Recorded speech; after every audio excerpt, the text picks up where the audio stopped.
Welcome to Sleep Theories, where we explore the stories that keep you awake at night. Before we dive into today's tale, I want to thank Galletti Productions for suggesting this chilling narrative. If you have ideas for future stories, please leave them in the comments below. And if you enjoy these dark tales, don't forget to like and subscribe to Sleep Theories for more content that will make you question everything you think you know about our world. What you're about to hear is a first-person account that surfaced on various encrypted forums before mysteriously disappearing. The narrator's identity remains unknown. Some claim it's fiction, others believe it's a warning. You'll have to decide for yourself. My name doesn't matter anymore. What matters is what I found, and what it cost me to share it with the world. 6 months ago, I was just another face in the cubicle farm, a mid-level data analyst working for Meridian Consulting, a contractor that specialised in processing documentation for various United Nations partner agencies. It was boring work, the kind that pays the bills but doesn't exactly inspire water-cooler conversations. My job was simple. Take massive folders of open-source documents related to sustainable development goals and organise them into digestible reports for policymakers. Climate data, poverty statistics, education metrics, all the dry stuff that makes the world go round, theoretically. I'd been doing it for 3 years, long enough to recognise the patterns, long enough to know when something didn't belong. It was a Tuesday morning in March when everything changed. I was working through my usual queue of files when a new folder appeared in my secure inbox. SDG Compliance. Phase 3, Internal Use Only. The timestamp showed it had been uploaded at 3:47 AM, which struck me as odd. Most of our documentation came through during business hours, properly labelled and categorised. I should have flagged it immediately. Protocol dictated that any file marked Internal Use Only should be forwarded to my supervisor without opening. But curiosity killed more than just cats, and I'd always been too curious for my own good. The folder contained 47 documents, most of them PDFs with official UN letterheads. At first glance they looked legitimate: charts, graphs, policy recommendations. But as I scrolled through the first document, something felt wrong. The language was different from the usual bureaucratic speak I was used to processing. Instead of vague references to sustainable urban development, I found detailed maps showing what were labelled as population consolidation zones. Major cities were divided into coloured sections. Green zones marked compliant residential areas, yellow zones labelled transition monitoring required, and red zones ominously tagged relocation priority. My hands trembled as I opened the second document. It was a spreadsheet titled Behavioural Compliance Credits, Phase 3 Implementation. Each row represented a different category of human activity: private vehicle ownership, meat consumption, energy usage, travel frequency. Next to each category were point values, negative numbers that would be deducted from something called a citizenship score. The third document made my stomach drop. It was a timeline, meticulously planned and colour-coded, with one phrase repeated at the top of every page: Target year 2030. The timeline started in 2025 with Phase 1, Infrastructure Digitisation. Banking systems, identification cards, payment processing, everything would be converted to digital platforms with mandatory government oversight. Phase 2, scheduled for 2027, was labelled Voluntary Compliance Incentivisation. Tax breaks and social benefits would be tied to behaviour modification programmes. But Phase 3, set for 2029, sent chills down my spine. Mandatory compliance enforcement. Citizens who failed to meet behavioural standards would lose access to housing subsidies, food distribution networks, and healthcare services. The document coldly referred to this as natural selection through administrative channels. I found myself reading the same sentences over and over, trying to make sense of what I was seeing. This couldn't be real. The United Nations was supposed to be about humanitarian aid and international cooperation, not population control and behavioural manipulation. But the documents were too detailed, too specific to be fake. They referenced real programmes I'd seen in previous reports. Smart city initiatives in Toronto, digital identity pilots in Amsterdam, carbon credit systems being tested in Singapore. All of it was presented as voluntary, progressive and environmentally conscious, but according to these files, it was all preparation for something much darker. The final document in the folder was a memo dated just 2 weeks earlier. It was addressed to regional coordination directors and signed by someone with the title Under Secretary for Compliance Architecture. The subject line read, Accelerated Timeline Approval, Operation Sustainable Transition. Colleagues, it began, recent global events have provided us with an unprecedented opportunity to advance our timeline. Public acceptance of monitoring and restriction measures has exceeded projections by 340%. We are therefore moving to implement Phase 3 protocols 18 months ahead of schedule. All regional coordinators should prepare their populations for the transition to mandatory compliance by Q4 2029. Remember, this is not about control, it is about survival. The planet cannot sustain current consumption patterns. We are the shepherds of a new era. I sat back in my chair, staring at the screen. The cursor blinked in the search bar, waiting for my next move. Around me, my colleagues continued their work, oblivious to what I'd stumbled across. The hum of fluorescent lights seemed suddenly oppressive, the click of keyboards ominous. I glanced at the clock. 11:23 a.m. In a few hours I'd have to log this file in our system, noting what I'd reviewed and any relevant findings. But what exactly had I found? Evidence of the most elaborate conspiracy in human history, or the fevered imagination of someone with too much time and access to official letterhead templates?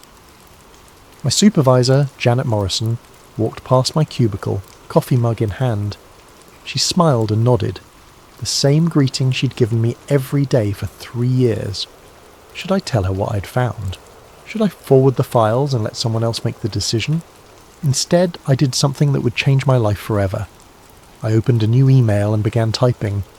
Janet, I've received a file folder that appears to be outside my clearance level. The documents reference programs and timelines that I believe require senior review. Should I forward this to you, or is there a specific protocol for handling classified materials that I'm not aware of? Please advise. Mark. I read the email 3 times before hitting send. It was professional, cautious, and documented my discovery without making accusations. If this was all legitimate, I'd followed proper channels. If it wasn't, well, at least I'd have a paper trail showing I'd tried to do the right thing. The email showed as delivered at 11:31 a.m. I saved the documents to a secure folder on my desktop and logged out for lunch, trying to act normal despite the growing knot in my stomach. When I returned from my sandwich and a walk around the block, Janet hadn't responded to my email. That wasn't unusual. She often got caught up in meetings and didn't check messages until late afternoon. But as the day wore on and 5 p.m. approached, I began to worry. At 5:47 p.m, my computer chimed with a new message. But it wasn't from Janet. It was an automated system notification. File access revoked. Classification updated to restricted. Contact administrator for additional information. When I tried to open the folder containing the documents, I got an error message. Access denied. Insufficient privileges. I sat there for a long moment staring at the screen. Then I packed up my things, said goodnight to the security guard, and drove home with one thought echoing in my head. What the hell had I just gotten myself into? That night, I barely slept. Every car that drove past my apartment seemed to slow down. Every creak of the building settling made me jump. I kept telling myself I was being paranoid, that I'd simply stumbled across some routine planning documents that were above my pay grade. But deep down, I knew I'd seen something I wasn't supposed to see, and someone somewhere now knew that I'd seen it. I arrived at work the next morning 15 minutes early, hoping to catch Janet before the day got busy. Her office was dark, which wasn't unusual. She typically arrived around 9 a.m, preferring to avoid rush hour traffic. I settled into my cubicle and tried to focus on routine tasks while waiting for her response to my email. At 9:30, Janet still hadn't arrived. Her assistant, Maria, seemed unconcerned when I asked about her whereabouts. She had an early meeting downtown, Maria said, without looking up from her computer. Something about a new contract. She'll probably be in after lunch. But Janet never showed up that day, or the next. By Thursday, Maria was fielding calls from confused clients and increasingly worried family members. Family emergency, she kept saying, but her voice lacked conviction. She'll be back early next week. That's when I noticed my computer had been acting strangely. Programs were loading slower than usual, and several files I'd been working on had vanished from my desktop. When I tried to access my email archives, I discovered that my entire inbox from the previous week had been deleted, including my message to Janet. The IT department claimed it was a routine system update that had caused some data loss, but they couldn't explain why only certain files were affected, or why the deletions seemed to target specific date ranges. "These things happen," the technician said with a shrug. "That's why we tell everyone to back up important files." But I hadn't lost everything. Hidden in a rarely used folder buried deep in my directory structure, I found fragments of the documents I'd viewed. Not the complete files, but screenshots I'd taken without realizing it when my screen capture software had malfunctioned the day I first opened the folder. The images were partial and pixelated, but they showed enough to confirm that I hadn't imagined it all. Population consolidation zones, behavioural compliance credits, the 2030 target date. I was studying these fragments when my cubicle neighbour, Tom Rivera, leaned over the partition that separated our workstations. Tom was a junior analyst who'd started 6 months after me. We'd shared coffee breaks and complained about deadline pressures, but we weren't particularly close. "Hey," he whispered, glancing around nervously. "Can I ask you something weird?" I minimised my screen and nodded. "Did you happen to see anything strange in your files last week? Like documents that seemed out of place?" The question sent a chill through me. "What kind of document?" Tom looked around again, then rolled his chair closer. "I got this folder by mistake, I think. Had all these maps and charts about moving people around, controlling where they could live and work. Really creepy stuff." "What did you do with it?" "Forwarded it to my supervisor, just like protocol says. But then," he paused, lowering his voice even further. "Then my supervisor disappeared, just like Janet. And this morning, my computer was completely wiped. Like everything. They gave me some story about a virus, but I know that's not what happened." We stared at each other for a moment, both understanding that we'd stumbled into something much larger than either of us had realised. "Listen," Tom continued, "I printed out a few pages before I forwarded the files. You know, just in case my supervisor had questions about the content. I still have them at home. Tom, if what we saw is real, then we're probably in serious trouble just for talking about it." He glanced at the empty supervisor offices. "Look, I'm getting scared. First the files, then the disappearances, now the data wipes. Someone really doesn't want us to know what we saw. I made a decision that would haunt me for months. Meet me for coffee after work. The place on 5th Street, across from the library. We need to figure out what's going on." The rest of the day crawled by. I couldn't concentrate on my assigned tasks, constantly checking over my shoulder and jumping every time someone walked past my cubicle. At lunch, I took a walk to the local print shop and made copies of the screenshot fragments I'd found, storing the originals in a safety deposit box I'd opened on impulse. When 5 p.m. finally arrived, I packed up quickly and headed for the coffee shop. Tom was already there, sitting in a corner booth with his back to the wall. He looked like he hadn't slept much. "This is crazy," he said as I sat down. "I keep thinking we should just drop it, pretend we never saw anything. But we did see it, and people are disappearing." Tom nodded grimly and slid a manila folder across the table. "I printed these Tuesday night before everything went to hell." The folder contained 8 pages of documents similar to what I'd seen. Maps of major cities divided into coloured zones, a budget allocation chart for something called Voluntary Relocation Assistance Programs. Most disturbing was a page titled Resistance Mitigation Strategies that outlined plans for dealing with what it called non-compliant population segments. "Look at the dates," Tom said, pointing to timestamps in the corner of each page. "These were created last month, but they reference events scheduled for next year. It's like they're planning everything in advance." "Planning what exactly?" Tom pulled out his phone and opened a news app. "I've been researching all day. Look at this." He showed me article after article about new government initiatives, mandatory digital health passes, carbon credit systems tied to personal banking accounts, smart city infrastructure projects that included extensive surveillance networks. Every single one of these programs is mentioned in the documents we saw, he said, but in the news, they're presented as separate voluntary initiatives for public safety and environmental protection. Nobody's talking about how they all connect. I thought about the timeline I'd seen, the careful progression from voluntary compliance to mandatory enforcement. What if they're not separate initiatives? What if it's all part of a larger plan? Tom's phone buzzed.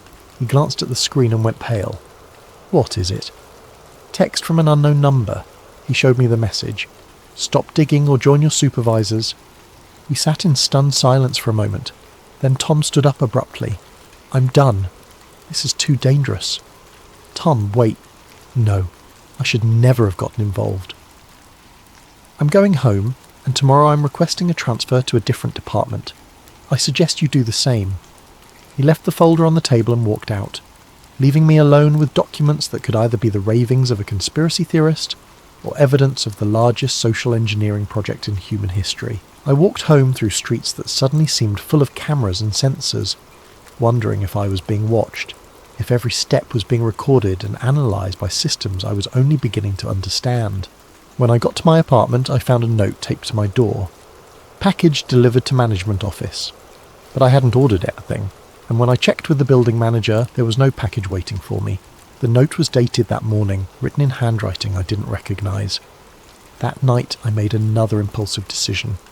I drove to an internet cafe on the other side of town and used a public computer to create anonymous email accounts on several platforms. Then I uploaded the documents Tom had given me, along with my screenshot fragments, to multiple cloud storage services. If something happened to me, at least there would be a record. But as I drove home, I couldn't shake the feeling that I was already too late, that I'd been marked from the moment I opened that first folder. In my rearview mirror, I noticed the same dark sedan that had been behind me when I left the coffee shop. It followed me all the way home. Sleep became a luxury I couldn't afford. Every sound in the hallway outside my apartment sent me to the window, peering through blinds at empty streets that somehow felt full of hidden watchers. Tom didn't show up for work the next day, or the day after that. His desk was cleared out by the weekend, and when I asked Maria about it, she said he'd requested an immediate transfer to pursue other opportunities. But I knew better. Tom had been scared, and scared people in our situation didn't get transfers, they got disappeared. With Janet gone and Tom relocated to who knows where, I was left alone with fragments of documents that painted a picture too terrifying to ignore and too dangerous to pursue. But I had to know more. If this was real, if there truly was a coordinated plan to reshape society by 2030, then someone needed to document it. I began my research carefully, using the public library's computers and paying cash for internet access at various cafes around the city. I created a simple methodology, cross-referenced the terms and programs mentioned in the leaked documents with publicly available information, looking for patterns and connections that might confirm or refute what I'd seen. The results were more disturbing than I'd expected. Smart city gateways was mentioned in 17 different documents I'd glimpsed. A quick search revealed that Toronto had announced a partnership with a tech consortium to implement exactly such a system by 2026. The project would integrate biometric identification, real-time location tracking, and automated behavioural assessment into a single platform designed to optimise urban resource distribution. The public announcement described it as a voluntary program to help residents access services more efficiently. But buried in the technical specifications, I found references to compliance monitoring algorithms and automated privilege adjustment protocols. Amsterdam's digital citizenship pilot was even more explicit. Citizens who participated would receive carbon credits for demonstrating environmentally conscious behaviour, measured through smartphone tracking, purchase monitoring, and periodic check-ins at verification stations throughout the city. The credits could be used for transportation discounts, housing assistance, and priority access to healthcare. But what happened to citizens who didn't participate, or who failed to meet behavioural targets? The program documentation was vague about consequences, mentioning only alternative pathways for non-participating residents. Singapore's implementation was the most advanced. Their sustainable living credit system had been operational for 8 months, and earlier reports claimed impressive results: 67% reduction in private vehicle usage, 45% decrease in meat consumption, and 89% compliance with residential energy limitations. I found a blog post from a Singapore resident that painted a different picture. The author, writing under an obvious pseudonym, described a society where every purchase, every journey, every social interaction was monitored and scored. Citizens who failed to maintain adequate sustainability ratings found themselves locked out of public transportation, unable to access certain stores, and restricted to specific residential areas. It started as incentives, the blogger wrote: green points for taking the bus, bonus credits for eating plant-based meals, rewards for staying in your assigned district. But the incentives became requirements so gradually that most people didn't notice the transition. Now, if your score drops too low, you simply can't function in society, and raising your score requires complete submission to the system's behavioural demands. The post had been published 3 weeks ago. When I tried to access it again the next day, the entire blog had been removed. I began compiling a spreadsheet of every programme, initiative, and policy mentioned in the leaked documents, then researching whether similar real-world implementations existed. The results were consistent and terrifying. Every single item had a corresponding program either already active or scheduled for implementation within the next 2 years. Carbon credit systems tied to personal banking accounts, announced by the European Central Bank for rollout in 2026. Biometric checkpoints for access to essential services, pilot programs active in 12 major cities worldwide. Residential assignment based on compliance scores, being tested in 3 countries under the guise of efficient housing allocation. Digital identity requirements for all online activities. Legislation pending in multiple jurisdictions to combat misinformation and ensure digital safety. The pattern was unmistakable. What appeared to be separate, well-intentioned programs were actually components of a comprehensive system designed to monitor, control, and modify human behaviour on a global scale, and they were all scheduled to reach full implementation by 2030. But the most chilling discovery came when I researched the organisational structure behind these initiatives. Many of the programs were funded through the same consortium of international organisations, tech companies, and government agencies. The same names appeared on advisory boards and implementation committees across different countries and continents. One name appeared particularly frequently: the Sustainable Future Institute, a think tank founded in 2019 with substantial backing from several major philanthropic foundations. Their published research covered everything from climate change mitigation to urban planning optimization. All of it sounded reasonable and beneficial, but when I dug deeper, I found connections to government contracts for surveillance technology, behavioural modification research, and something called population management systems architecture. The Institute's founder, a former UN administrator named Dr. Catherine Voss, had given speeches advocating for necessary sacrifices in individual autonomy to ensure species survival. In a 2023 interview, she'd said, "Democracy and freedom are luxuries we can no longer afford. The climate crisis requires coordinated action on a scale that voluntary compliance cannot achieve. We must be willing to accept temporary limitations on personal choice in service of permanent solutions to existential threats." Temporary limitations. I wondered if the people implementing these systems really believed they would be temporary, or if they knew exactly what they were building: a global cage disguised as environmental salvation. As weeks passed, my research expanded beyond simple correlation. I began mapping the financial relationships between organisations, tracking personnel movements between government agencies and private companies, documenting the timeline of policy implementations across different countries. What emerged was a picture of unprecedented coordination. The same small group of organisations was driving policy changes on every continent, using local governments as implementation vehicles for a globally designed system. But I was still missing crucial pieces of the puzzle. The documents Tom and I had seen referenced enforcement mechanisms that went beyond social credit scores and access restrictions. They mentioned relocation programs, resource rationing, and something ominously called population optimization protocols. I needed more information, but I was running out of safe ways to obtain it. My library research had attracted attention. I'd noticed the same security guard watching me during several visits, and the librarian had started asking unusual questions about my research topics. It was during one of these library sessions that everything changed. I was printing articles about digital identity legislation when someone approached my table. A woman in her 50s, professionally dressed, with a kind of composed demeanour that suggested either corporate management or government service. "Excuse me," she said quietly, "but I couldn't help noticing your research interests. Would you be interested in information that might fill in some gaps?" Every instinct screamed at me to pack up and leave, but she held up a folder that looked remarkably similar to the ones Tom and I had found.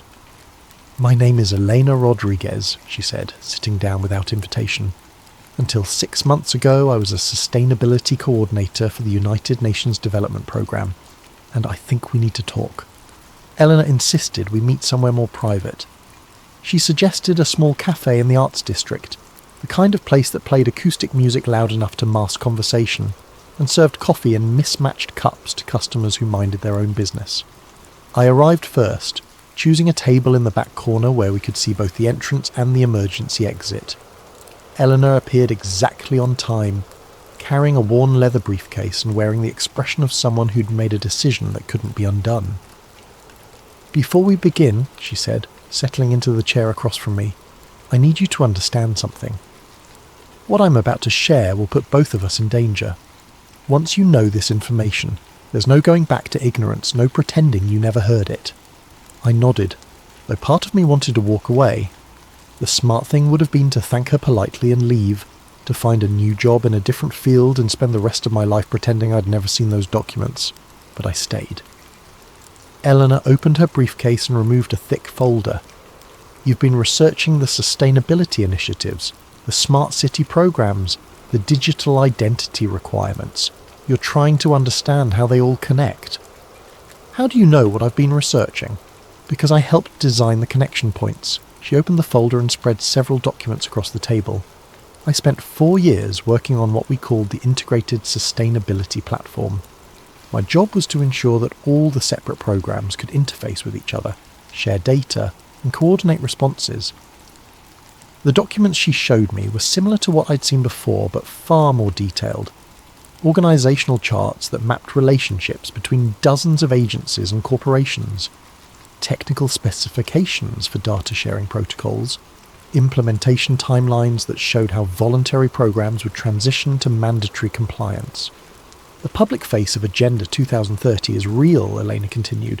"The Sustainable Development Goals, the climate initiatives, the poverty reduction programs, all of that is genuine and necessary.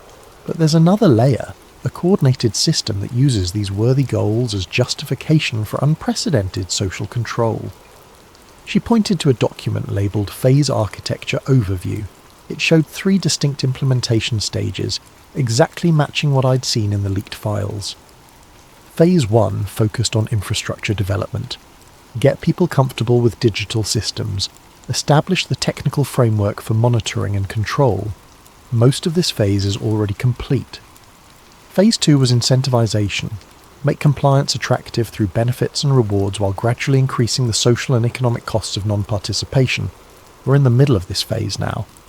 Elena's voice dropped to a whisper. Phase 3 is enforcement. By 2030, the system becomes mandatory. Citizens who don't comply lose access to banking, healthcare, housing assistance, and employment. It's designed to make non-compliance practically impossible. I studied the documents, trying to process the implications, but surely people would resist. There would be protests, political opposition. That's been planned for 2. Eleanor flipped to a section titled Public Acceptance Strategies. It outlined a comprehensive approach to managing public opinion through media partnerships, social media manipulation, and strategic crisis deployment. Every potential objection has been anticipated and countered, she said. Privacy concerns are dismissed as selfish in the face of climate emergency. Economic fears are addressed through promises of universal basic income tied to compliance. Religious or cultural objections are characterized as dangerous extremism. She showed me polling data that tracked public acceptance of various control measures over time. The numbers were sobering. Support for digital identity requirements had grown from 23% to 67% in just 2 years, driven by concerns about online security and misinformation. Acceptance of carbon credit systems had increased even more dramatically after several high-profile climate disasters. People want to do the right thing, Elena said. They want to help save the planet and protect their communities. The system exploits that desire, channeling genuine concern into acceptance of comprehensive control. If this is all true, why did you leave? And why are you talking to me? Elena was quiet for a long moment, staring into her coffee cup. I left because I realised what we were really building. I told myself for years that we were creating tools to address genuine crises, that temporary restrictions on freedom were justified by the urgent need for coordinated action. But the restrictions were never meant to be temporary, were they? The people at the top, the ones making the real decisions, they genuinely believe that democracy and individual liberty are obstacles to human survival. They see free choice as a luxury we can't afford, personal autonomy as a threat to species-level coordination. She opened another section of the folder, revealing documents that made my stomach turn. Plans for optimal population distribution that involved moving millions of people from rural areas into monitored urban zones. Resource allocation models that determined individual caloric allowances based on productivity scores. Educational restructuring programs designed to align personal goals with collective necessities. This isn't just about environmental protection, Elena continued. It's about fundamentally restructuring human society. The climate crisis provided the justification, but the real goal is creating what they call sustainable civilization, a managed society where every aspect of human behaviour is optimised for collective outcomes. And everyone just goes along with it. Most people never see the whole picture. They only interact with their small piece of the system, their local digital ID program, their neighbourhood carbon credit initiative, their workplace compliance monitoring. Each component seems reasonable in isolation. Elena showed me internal communications between program coordinators in different countries. The language was bureaucratic and sanitised, but the content was chilling. Updates on resistance containment strategies, reports on compliance acceleration techniques, and budget requests for population management infrastructure. The coordinators don't communicate directly about control or oppression, she explained. They use euphemisms like behavioural optimization and resource management efficiency. Most of them probably believe they're working on humanitarian projects, but you knew better. I figured it out gradually as I gained access to higher-level planning documents. By the time I understood what we were really building, I was already deeply involved. Leaving wasn't easy. They don't let people with my level of knowledge simply resign. She glanced around the cafe nervously. I've been in hiding for 6 months, moving between safe houses, trying to gather evidence that could expose the true scope of the program. Why haven't you gone to the media? Elena laughed bitterly. With what? Documents that can be dismissed as forgeries, claims that sound like conspiracy theories. The system is too large and too coordinated for traditional journalism to expose. By the time reporters could verify the connections and compile comprehensive evidence, the implementation would be complete. Then what's the solution? Documentation, preservation. We need to create a record that can't be suppressed or discredited. When people finally realise what's happened, they'll need proof that it was planned, that it wasn't just a series of unfortunate coincidences or well-intentioned policies gone wrong. Eleanor closed the folder and leaned back in her chair. That's why I approached you. Your research shows that you understand the connections, and you're not in a position where disappearing, you would draw unwanted attention. The casual way she mentioned my potential disappearance sent chills through me. What exactly are you asking me to do? Help me compile a comprehensive archive of evidence. Documents, communications, financial records, implementation timelines, everything we can gather to prove that this was a coordinated plan rather than organic policy development. And then what? Then we find a way to preserve that archive until people are ready to see the truth. Elena stood up, leaving the folder on the table. Think about it. But don't take too long. The implementation is accelerating and opportunities to document it are disappearing. She walked away, leaving me alone with documents that confirmed my worst fears about the scope and coordination of what I'd discovered. As I packed the folder into my bag, I noticed that my hands were shaking. Outside the cafe I looked for Elena, but she had already vanished into the crowd. I walked home through streets that seemed different now. Every camera and sensor a component of something larger and more threatening than I'd previously imagined. That night I read through Elena's documents 3 times, cross-referencing them with my own research. The evidence was overwhelming and terrifying, but it was also incomplete. We had proof of coordination and planning, but not enough to convince a skeptical public or overcome the sophisticated manipulation strategies the system employed. I made my decision while sitting in my apartment at 2 a.m, surrounded by papers that documented the systematic dismantling of human freedom in the name of planetary salvation. I was going to help Elena build her archive, whatever the cost, because if we didn't preserve the truth, there might not be anyone left who remembered what freedom had looked like. Eleanor and I established a communication protocol using encrypted messaging apps and anonymous email accounts. We met weekly at different locations, libraries, parks, shopping centres, never the same place twice. She provided documents and insider knowledge. I contributed research skills and a growing network of contacts who were beginning to ask uncomfortable questions about the sustainability programs. For 3 weeks, our collaboration produced results. We mapped the financial relationships between implementing organisations, documented the timeline of policy rollouts, and identified key personnel who moved between government agencies and private contractors. The archive grew to include hundreds of pages of evidence showing coordination that extended far beyond what any legitimate policy initiative would require. But our success made us careless. Eleanor was supposed to meet me at a downtown park on a Thursday evening. When she didn't show up after 30 minutes, I assumed she'd been delayed or forced to cancel for security reasons. But when I got home, I found an encrypted message waiting. They know, burning everything. Stay safe. That was the last communication I received from her. The next morning I tried calling the phone number she'd given me, but it went straight to a disconnected signal. Her backup email address returned an error message indicating the account had been terminated. It was as if Elena Rodriguez had never existed, but someone knew she had existed, and someone knew we'd been working together. I returned home from work that Friday to find my apartment door standing slightly ajar. Not wide open, just enough that I could tell it had been disturbed. The lock showed no signs of damage, which meant whoever had entered either had keys or possessed sophisticated lock-picking skills. Nothing obvious was missing. My television, computer equipment and jewellery were all exactly where I'd left them, but my laptop was gone, along with the portable drive where I'd been backing up our research. More disturbing, the folder Elena had given me was missing from the hiding place where I'd secured it. They'd taken only what they came for, leaving everything else untouched to maintain the illusion that nothing had happened. A professional job designed to look like nothing more than a minor break-in where the intruders had been scared away before taking anything valuable, but I knew better. I packed a bag with essentials and checked into a motel across town, paying cash and using a false name. From the safety of that anonymous room, I tried to assess the situation. Eleanor was gone, possibly dead. Our research had been compromised, and whoever was responsible for the break-in now knew that I'd seen evidence of their coordination.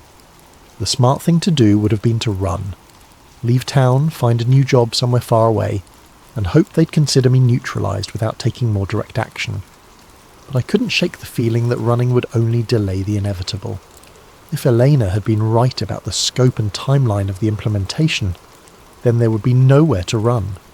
By 2030, the system would be global, and geographic escape would be impossible. The only real safety lay in exposure and resistance. But first, I needed to retrieve the backup files I'd hidden at the bank. I waited until Monday morning, then took a deliberately circuitous route to the safety deposit box location, watching for signs of surveillance.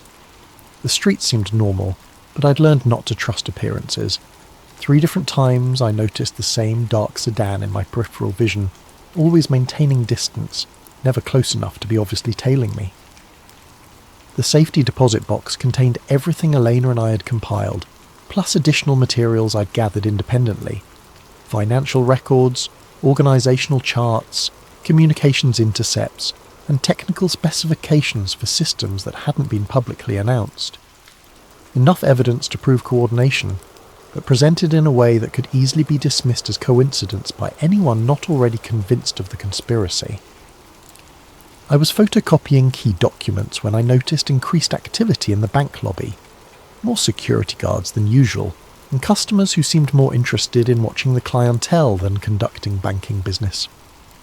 The manager kept glancing in my direction with an expression that suggested he was expecting something to happen. I finished copying the most critical documents and returned the originals to the safety deposit box, but I could feel the walls closing in. As I walked toward the exit, my phone buzzed with a text from an unknown number. Exit through the rear service corridor. You have approximately 90 seconds. Elena. Somehow she was still alive and watching. I followed the instructions, slipping through a maintenance door that led to an alley behind the bank. A motorcycle was waiting, engine running, with a helmet hanging from the handlebars. No rider in sight, just another anonymous message taped to the fuel tank. Take Highway 9 north. Abandon bike at mile marker 47. Continue on foot. I'd never ridden a motorcycle before, but desperation made for a quick learning curve. The bike lurched and stalled twice before I managed to get it moving, but soon I was weaving through traffic toward the highway, my bag of copied documents secured under my jacket. In the rearview mirror I watched the dark sedan emerge from the bank parking lot, followed by two more vehicles that had materialised from side streets. They maintained professional distance, but their coordination was obvious to anyone who knew what to look for. Highway 9 wound through rural farmland before entering forested hills. I pushed the motorcycle faster than was safe, taking curves at speeds that made the bike lean dangerously. But my pursuers had more powerful vehicles, and the gap between us was slowly closing. Mile marker 47 appeared just as the first sedan was close enough that I could see the driver's face in my mirror. I pulled off the road into a dense stand of trees, abandoned the bike as instructed, and plunged into the forest carrying my bag and hoping that Elena's plan included more than just continue on foot. The woods were thick enough to provide cover, but I could hear car doors slamming behind me and the voices coordinating a search. These weren't local police or federal agents conducting a routine investigation. The communication I overheard was too professional, too military in its efficiency. I'd been hiking for 20 minutes when I heard the helicopter. The aircraft appeared through the canopy overhead, flying in a search pattern with what looked like thermal imaging equipment. I pressed myself against the largest tree I could find and tried to remain motionless, but the helicopter circled back twice, its searchlight probing the forest floor. That's when I realised how far beyond normal law enforcement this had escalated. Whatever Eleanor and I had discovered, it was important enough to justify significant resources and risk considerable exposure. They weren't just trying to silence us. They were treating us as threats to something vital enough to deploy military-grade assets. The helicopter moved on, but I could hear searchers working their way through the trees, calling out grid coordinates and maintaining radio contact with their command structure. I needed to find better shelter, and I needed to get my evidence to someone who could use it. I was stumbling through undergrowth, trying to put distance between myself and the search teams, when I nearly walked into the woman standing behind a massive oak tree. Elena looked different. Thinner, older, with the kind of exhaustion that comes from months of running and hiding. But she was alive, and she gestured for silence while we listened to the search teams passing nearby. When the voices faded, she spoke in whispers. They raided my safe house 3 days ago, killed my contact and burned everything we hadn't already moved. She studied my face in the dim forest light. How much did you manage to save? I showed her the bag of documents. Copies of everything we compiled, plus some additional material I gathered independently. It's not enough, she said. Not nearly enough to convince anyone who isn't already looking for the truth. We need something undeniable, something that can't be dismissed or discredited. What do you have in mind? Elena pulled out a small device that looked like a modified smartphone. I still have access to some internal systems. My credentials haven't been revoked yet, probably because they don't want to create obvious evidence of a security breach, but it's only a matter of time. Access to what? Planning databases, communication archives, financial tracking systems. She activated the device, and its screen showed a complex interface with multiple security layers. If we can get to a hardwired connection point, I can download comprehensive proof of the coordination and planning. Where do we find a connection point? There's a data center about 15 miles from here. Meridian Consulting has server space there for their government contracts. If your employee credentials are still active, we might be able to get inside. The idea was insane. We were being hunted by people with helicopters and thermal imaging equipment, and Elena wanted to break into a secure facility to steal classified data. But looking at the determination in her eyes, I realized she was right. Half measures wouldn't be enough. We needed proof so comprehensive and undeniable that even the sophisticated manipulation strategies couldn't discredit it. How do we get there without being caught? Eleanor smiled grimly. Very carefully. We spent the next 6 hours moving through the forest, avoiding search teams and aircraft while Eleanor used her modified device to monitor pursuit communications. The searchers were thorough and well equipped, but they were operating under constraints that limited their effectiveness. Too much visible activity would draw unwanted attention from local authorities and media. By dawn, we'd reached the edge of the forest near a rural highway. Eleanor had been tracking traffic through surveillance networks, identifying patterns and gaps that would allow us to move without being detected. A delivery truck was scheduled to stop at a convenience store 2 miles from the data center, providing cover for our final approach. Once we're inside the facility, we'll have maybe 30 minutes before someone notices the unauthorized access, Elena said, as we waited for the truck to arrive. I'll need that long to penetrate the security layers and download everything we can carry. And if we're caught? Then people who ask questions about sustainability programs will know what happened to us. The truck arrived on schedule, and we managed to slip into the cargo area during the driver's restroom break. 20 minutes later, we were hiding behind a dumpster outside the data center, watching security guards patrol the perimeter.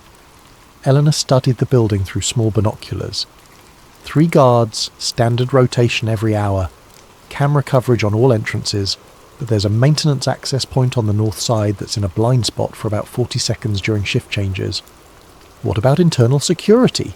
Biometric locks, access card readers, motion sensors. But your employee card should get us through the first 2 barriers, and I can handle the electronic systems once we're inside. We waited for the next guard rotation, then sprinted across an open parking area to the maintenance door. Eleanor connected her device to the lock mechanism while I watched for patrols. The lock clicked open just as footsteps echoed from around the corner. Inside, the data center hummed with the sound of thousands of servers processing information for dozens of government agencies and private contractors. Elena led me through corridors lined with racks of equipment, navigating by memory and occasionally checking her device for layout updates. There, she whispered, pointing to a terminal station surrounded by screens displaying network activity. That's our access point. Eleanor's fingers flew across the keyboard, entering commands and passwords that bypassed security protocols I didn't understand. Screens filled with data streams, file directories, and communication logs that painted a picture of coordination so vast and detailed that even our previous research had barely scratched the surface. This is incredible, Elena breathed, watching terabytes of information flow past. Financial transactions between organizations on 6 continents. Personnel transfers coordinated across dozens of agencies. Technical specifications for systems that won't be announced for another year. She inserted a high-capacity storage device and began downloading everything she could access. File after file of evidence that proved beyond any doubt that the sustainability programs were components of a carefully orchestrated plan to restructure human society. But our time was running out. Alarms began sounding in distant parts of the building, and Elena's device showed security alerts cascading through the network. They know we're here, she said, still typing furiously. Another few minutes and I'll have everything. That's when the lights went out, and emergency lighting bathed the server room in the red illumination. Through the corridors I could hear doors slamming and radio chatter as security teams converged on our location. Eleanor yanked the storage device from the terminal. "That's all we're getting. Time to go." But as we turned toward the exit, figures in tactical gear emerged from both ends of the corridor, weapons drawn and voices shouting commands to surrender. We were trapped. The tactical team that surrounded us moved with military precision, but they weren't wearing any identifying insignia or badges. No agency names, no unit designations, just black uniforms and professional equipment operated by people who clearly weren't local law enforcement. "Device on the ground," the team leader commanded. "Hands visible." Eleanor hesitated, clutching the storage drive that contained terabytes of incriminating evidence. For a moment I thought she might try to destroy it rather than let them recover the data. But faced with multiple weapons, she complied, setting the device on the floor and raising her hands. "We're not terrorists," I said, trying to keep my voice steady. "We're researchers investigating—" Silence. The team leader approached Elena, studying her face with recognition. "Former Undersecretary Rodriguez. You've been difficult to locate." I imagine I have been. One of the tactical officers collected the storage device while others secured our hands with plastic restraints. They were efficient and professional, but there was something unsettling about their behaviour. No reading of rights, no identification of their authority, no explanation of charges or procedures. "What happens now?" I asked. The team leader ignored my question, speaking into a throat microphone in a language I didn't recognise. The response seemed to satisfy him, because he nodded to his team and gestured toward the exit. They marched us through the data centre to a loading dock where 2 black vehicles waited. As they prepared to separate us into different cars, Elena caught my eye and mouthed a single word. "Remember." That was the last time I saw her. My captors drove for several hours through rural areas I didn't recognise, eventually arriving at what looked like a corporate retreat centre, surrounded by high fences and discreet security measures. They escorted me to a comfortable room that might have been a hotel suite if not for the reinforced door and lack of windows. For 3 days, no one spoke to me. Food appeared through a slot in the door and I was allowed supervised access to bathroom facilities, but my guards remained silent despite my attempts at conversation. I began to wonder if they were planning to hold me indefinitely, or if something worse was being prepared. On the 4th day, a woman in a business suit entered my room carrying a laptop computer and a stack of documents. "I'm Director Sarah Chen," she said, settling into the room's single chair. "I believe you have some questions about recent events." "Where's Elena?" "Former Undersecretary Rodriguez is being debriefed at another facility. Her cooperation will determine her future treatment." Director Chen opened her laptop and showed me surveillance footage of Elena and myself at various locations over the past weeks. The coverage was comprehensive, clearly demonstrating that our activities had been monitored far more closely than we'd realised. "We know about your collaboration, your research, and your infiltration of the data centre," she continued. "What we need to understand is the extent of your knowledge and the scope of your documentation. I want to speak with a lawyer. You're not under arrest, and this isn't a criminal proceeding. Consider this a national security consultation." Chen showed me financial records proving that Meridian Consulting received substantial funding from the same organisations Elena and I had been investigating. My own employer was part of the network we'd been trying to expose. "Your research was quite thorough," she admitted. "Impressively so, given your limited access to classified information. But you've misunderstood the nature and purpose of the coordination you discovered." "Have I?" "The programs you've documented represent humanity's best hope for addressing multiple existential crises simultaneously. Climate change, resource depletion, population pressures, technological disruption, all of these threaten our species' survival. Coordinated response isn't conspiracy, it's necessity." Chen pulled up charts and projections that painted a dire picture of humanity's future without intervention. Environmental collapse within decades, resource wars that would kill billions, social breakdown that would destroy civilization itself. "The coordination you've discovered exists because voluntary compliance with necessary changes has proven insufficient," she explained. "Democracy and individual choice are luxuries that become dangerous when the stakes involve species survival." "So you're admitting that the programs are designed to control people?" I'm explaining that some degree of behavioural management is essential for ensuring that enough humans survive the coming crises to maintain technological civilization. Chen's tone was matter-of-fact, as if she were discussing weather forecasts rather than the systematic elimination of human freedom. And who decides what constitutes necessary control? People with access to comprehensive data and the responsibility for long-term outcomes.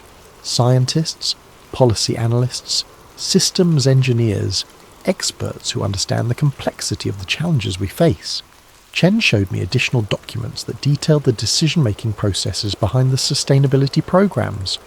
Groups of highly credentialed professionals making choices based on computer models that calculated optimal outcomes for human survival and environmental stability. Every restriction, every monitoring system, every behavioural modification protocol has been designed to maximise the probability that technological civilization will persist through the crisis period, she said. Personal freedom is irrelevant if there's no surviving society to exercise that freedom within. But what if people don't want to be saved at the cost of their autonomy? Then they'll be saved anyway because the alternative is extinction. Chen closed her laptop and studied my face. You have a choice, Marcus. You can accept that the coordination you've discovered serves a necessary purpose, or you can be classified as a threat to species survival. What does that classification entail? People who actively resist necessary survival measures cannot be allowed to interfere with implementation. Her voice remained calm and professional. Resistance will be contained through whatever means prove most effective. She stood up and walked toward the door. You have 24 hours to decide whether you want to be part of the solution or part of the problem. After Chen left, I sat alone in my comfortable prison, thinking about Eleanor's final word. Remember, not resist or fight or escape, but remember. She wanted me to preserve what we'd learned, to document the truth regardless of what happened to us personally. That night, I used the room's basic amenities to create a primitive but functional recording device. If they planned to kill me or disappear me like so many others, I wanted to leave behind an account of what I'd discovered. But as morning approached, a different plan began to form. Chen had revealed more than she'd intended about the scope and coordination of the programs. If I could get that information to people who weren't part of the system, who might still be capable of resistance. The problem was finding a way to escape from a secure facility surrounded by professional guards and located in an unknown rural area. That's when I remembered the ventilation system I'd noticed during my supervised bathroom visits. The air circulation in the building was surprisingly robust, suggesting larger ducts than normal. If I could access the ductwork during the night shift when fewer guards were active. It was a desperate plan with minimal chance of success, but it was the only option I could identify. Eleanor and I had gathered enough evidence to prove the coordination and intent behind the sustainability programs.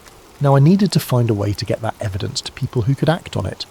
Because if Chen was right about their timeline, there wasn't much time left.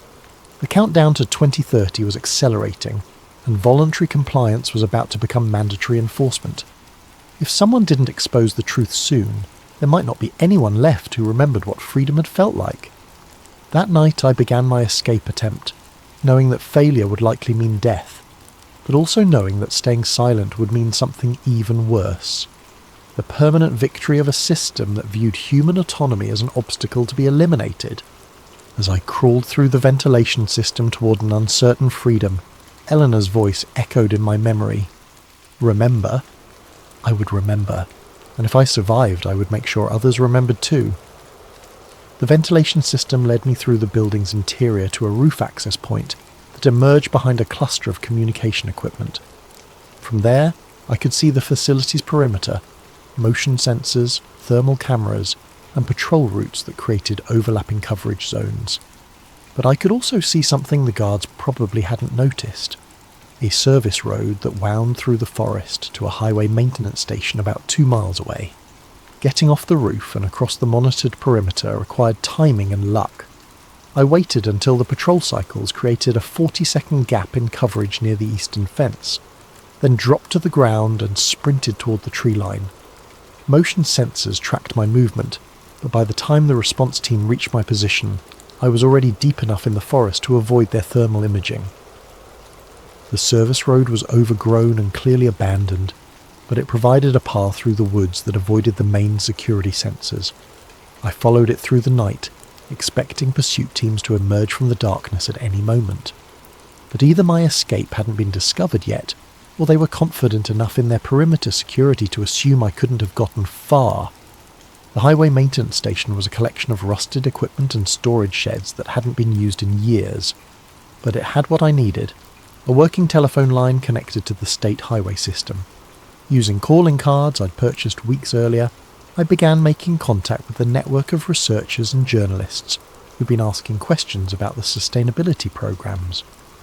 The first 3 people I called had disconnected numbers. The 4th was answered by someone who claimed never to have heard of the person I was trying to reach. But the 5th call connected me with Alex Morrison, an investigative journalist who'd been documenting inconsistencies in climate policy implementation. "I know who you are," Alex said after I identified myself. "Elena Rodriguez contacted me before she disappeared. She said you might call if something happened to her. She's alive, but being held by people who don't officially exist. Can you prove what you're claiming?" "I have documents, communications, financial records, and organisational charts that prove coordination between agencies and corporations on 6 continents. Everything we need to demonstrate that the sustainability programs are components of a larger control system." Alex was quiet for a moment. "Where are the documents?" "Hidden in multiple locations. But first I need guarantees about how this information will be used. If you publish it the wrong way, they'll discredit it as conspiracy theorising and use the attention to accelerate their timeline. What do you suggest?" "Simultaneous release across multiple platforms, with technical verification of the document authenticity and financial confirmation of the relationships we've mapped. Make it impossible to dismiss as fabricated evidence." Alex agreed to coordinate with contacts at other publications and technical organisations. We established a timeline for document delivery and verification, with publication scheduled for exactly 72 hours later. Enough time to properly authenticate the evidence, but not enough for the coordinating organisations to mount an effective suppression campaign. But first I had to retrieve the evidence from its hiding places without being captured. Over the next 2 days, I moved carefully between the locations where Elena and I had cached our research.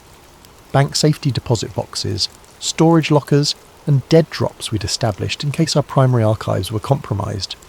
Each retrieval required elaborate security measures to avoid the surveillance networks that were undoubtedly looking for me.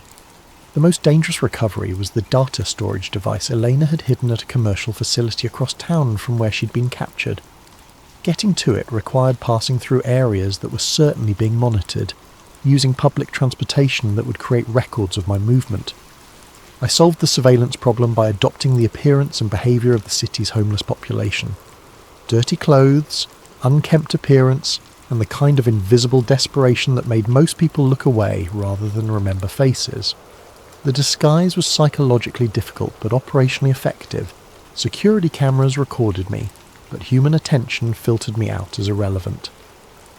The storage facility contained Elena's most sensitive archives, communication intercepts between coordination directors, financial tracking systems that showed money moving between organisations, and technical specifications for monitoring systems that hadn't been publicly announced. But it also contained something I hadn't expected: a video file labelled Emergency Broadcast Final Testimony. Eleanor had recorded the video shortly before her capture, speaking directly to the camera with the kind of urgency that suggested she knew she was running out of time. "If you're watching this, then the coordination has been exposed and I'm either dead or disappeared," she began. "What Marcus and I discovered represents the largest social engineering project in human history. Not a conspiracy by evil people, but a coordinated effort by people who genuinely believe that human freedom is incompatible with species survival." The video detailed information that Elena hadn't shared during our collaboration: names of key coordinators, locations of planning facilities, and timelines for implementation phases that extended beyond 2030. "The 2030 target date is just the beginning," she explained. "Phase 3 establishes the control infrastructure, but Phase 4 involves what they call optimization protocols, systematic reduction of global population to what computer models indicate is the maximum sustainable level for technological civilization. Elena's final message was addressed to whoever would eventually broadcast the evidence. This isn't about politics or ideology. It's about whether human beings will be allowed to make their own choices about their lives, their communities, and their future. The people implementing these programs believe that freedom is a luxury we can't afford. They may be right about the severity of the crises we face, but they're wrong about the solution. I copied Elena's video along with the other archived materials, then destroyed the original storage system to prevent recovery by pursuit teams. By the time I reached the final rendezvous point, I was carrying comprehensive proof of coordination that spanned multiple continents and involved hundreds of organisations. Alex Morrison had assembled a coalition of journalists, researchers and technical experts who would simultaneously verify and publish the evidence. The plan was elegant in its simplicity, overwhelming the suppression capabilities of even the most sophisticated coordination networks by releasing information through so many channels that controlling the narrative would be impossible. On the appointed day, I delivered the complete archive to Alex's team and waited for the storm to break. The initial coverage was everything we'd hoped for.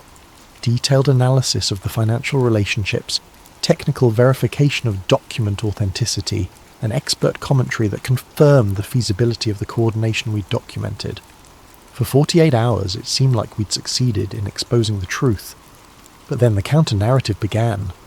The same news outlets that had initially covered the story began running follow-up pieces questioning the interpretation of the evidence.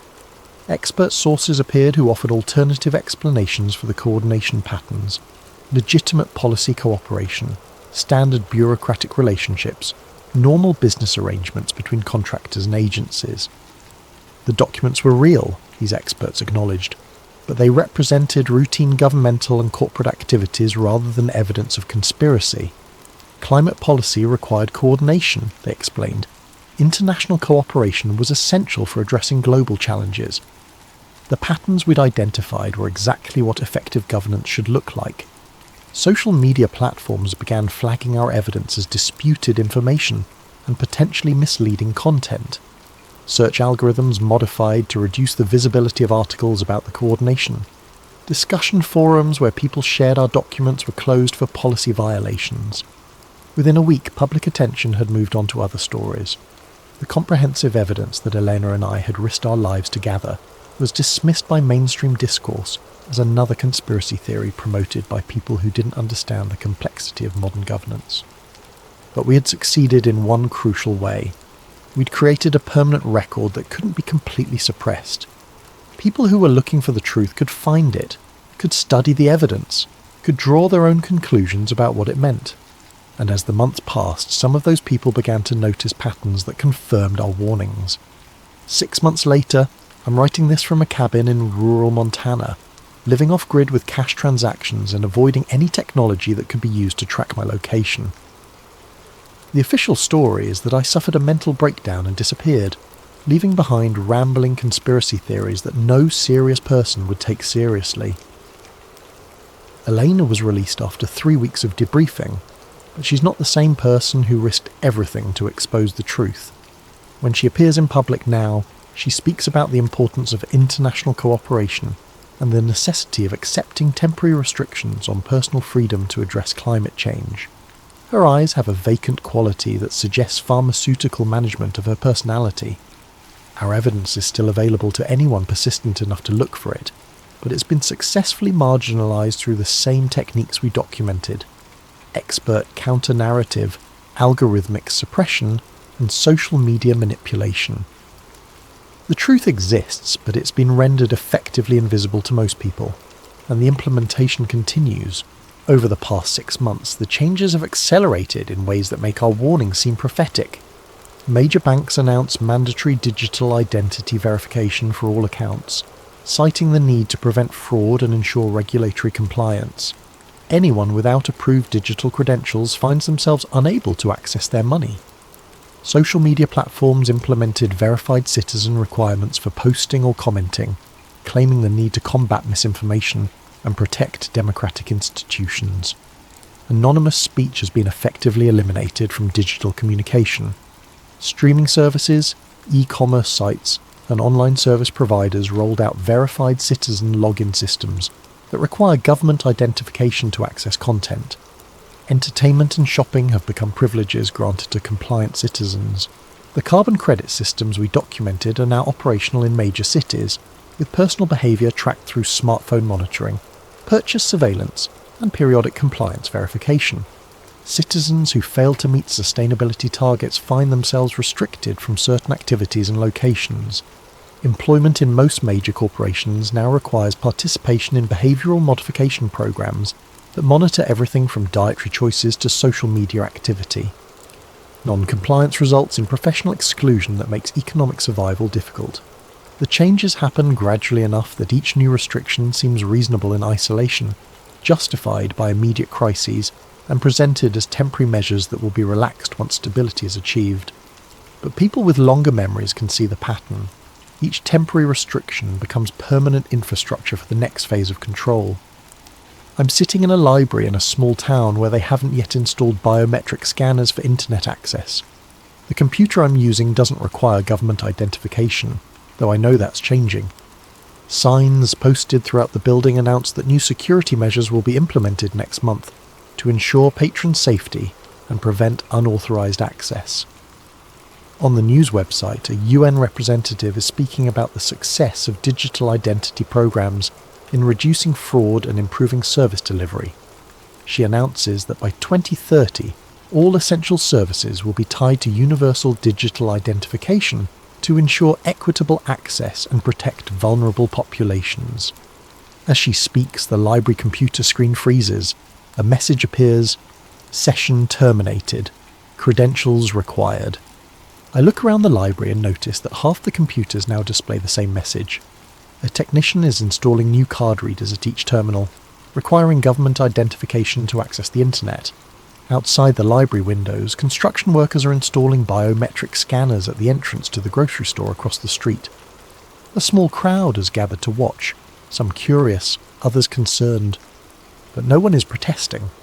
The changes are presented as upgrades to improve efficiency and security.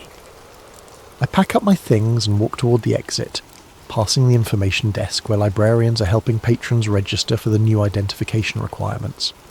Their voices are cheerful and helpful as they explain how the new system will make library services more convenient and secure. The countdown Elena and I discovered isn't to some distant dystopian future.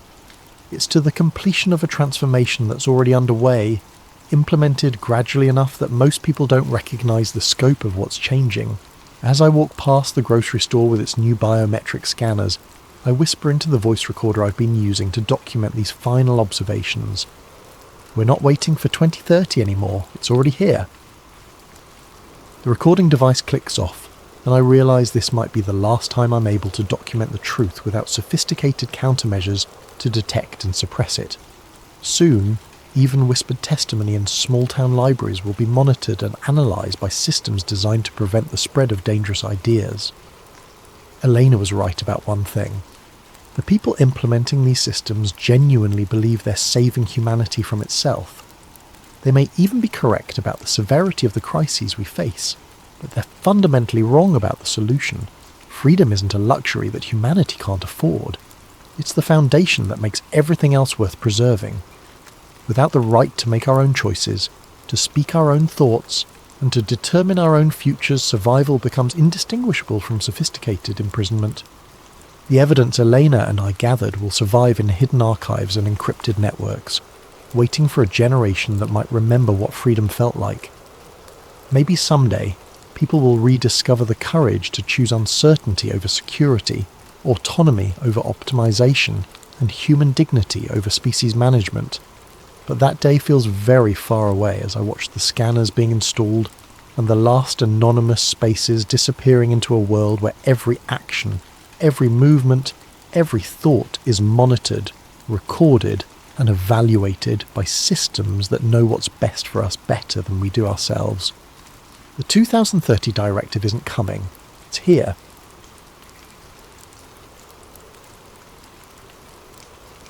Picture this. You're working security at one of Miami's busiest shopping centres on New Year's Eve, expecting nothing more than the usual drunk tourists and teenage troublemakers.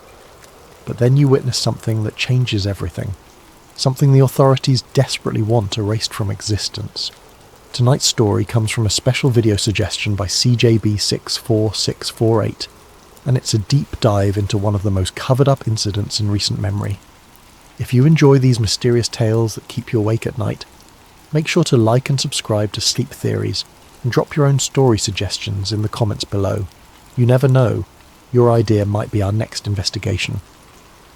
My name is Marcus Rivera, and I used to be somebody who slept peacefully at night. That was before January 1st, 2020, before I became the kind of person who checks over their shoulder in grocery store parking lots and keeps burner phones in different states. Before I learned that some truths are too dangerous to speak aloud. I'd been working security at Bayside Marketplace for 3 years when it happened.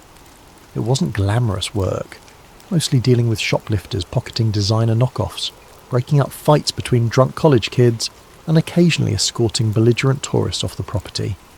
The pay was decent, the hours were steady, and in a city like Miami, steady work was a blessing I didn't take for granted. New Year's Eve was always busy. The marketplace transformed into a pulsing carnival of music, fireworks, and celebration. Street performers juggled fire while salsa dancers spun beneath strings of lights that turned the whole complex into something magical. I'd worked enough of these nights to know the rhythm, start quiet, build to chaos around midnight, then gradually wind down as people stumbled home or migrated to after-parties in South Beach. That night started exactly like all the others. I was stationed in the main security office, a cramped room lined with monitors showing feeds from 37 cameras throughout the complex. My partner, Julie Santos, was doing walking rounds while I kept watch on the screens. The usual suspects were out in force, teenagers trying to sneak alcohol, couples looking for dark corners to make out, and the occasional pickpocket working the crowd. At 11:47 p.m, my radio crackled to life.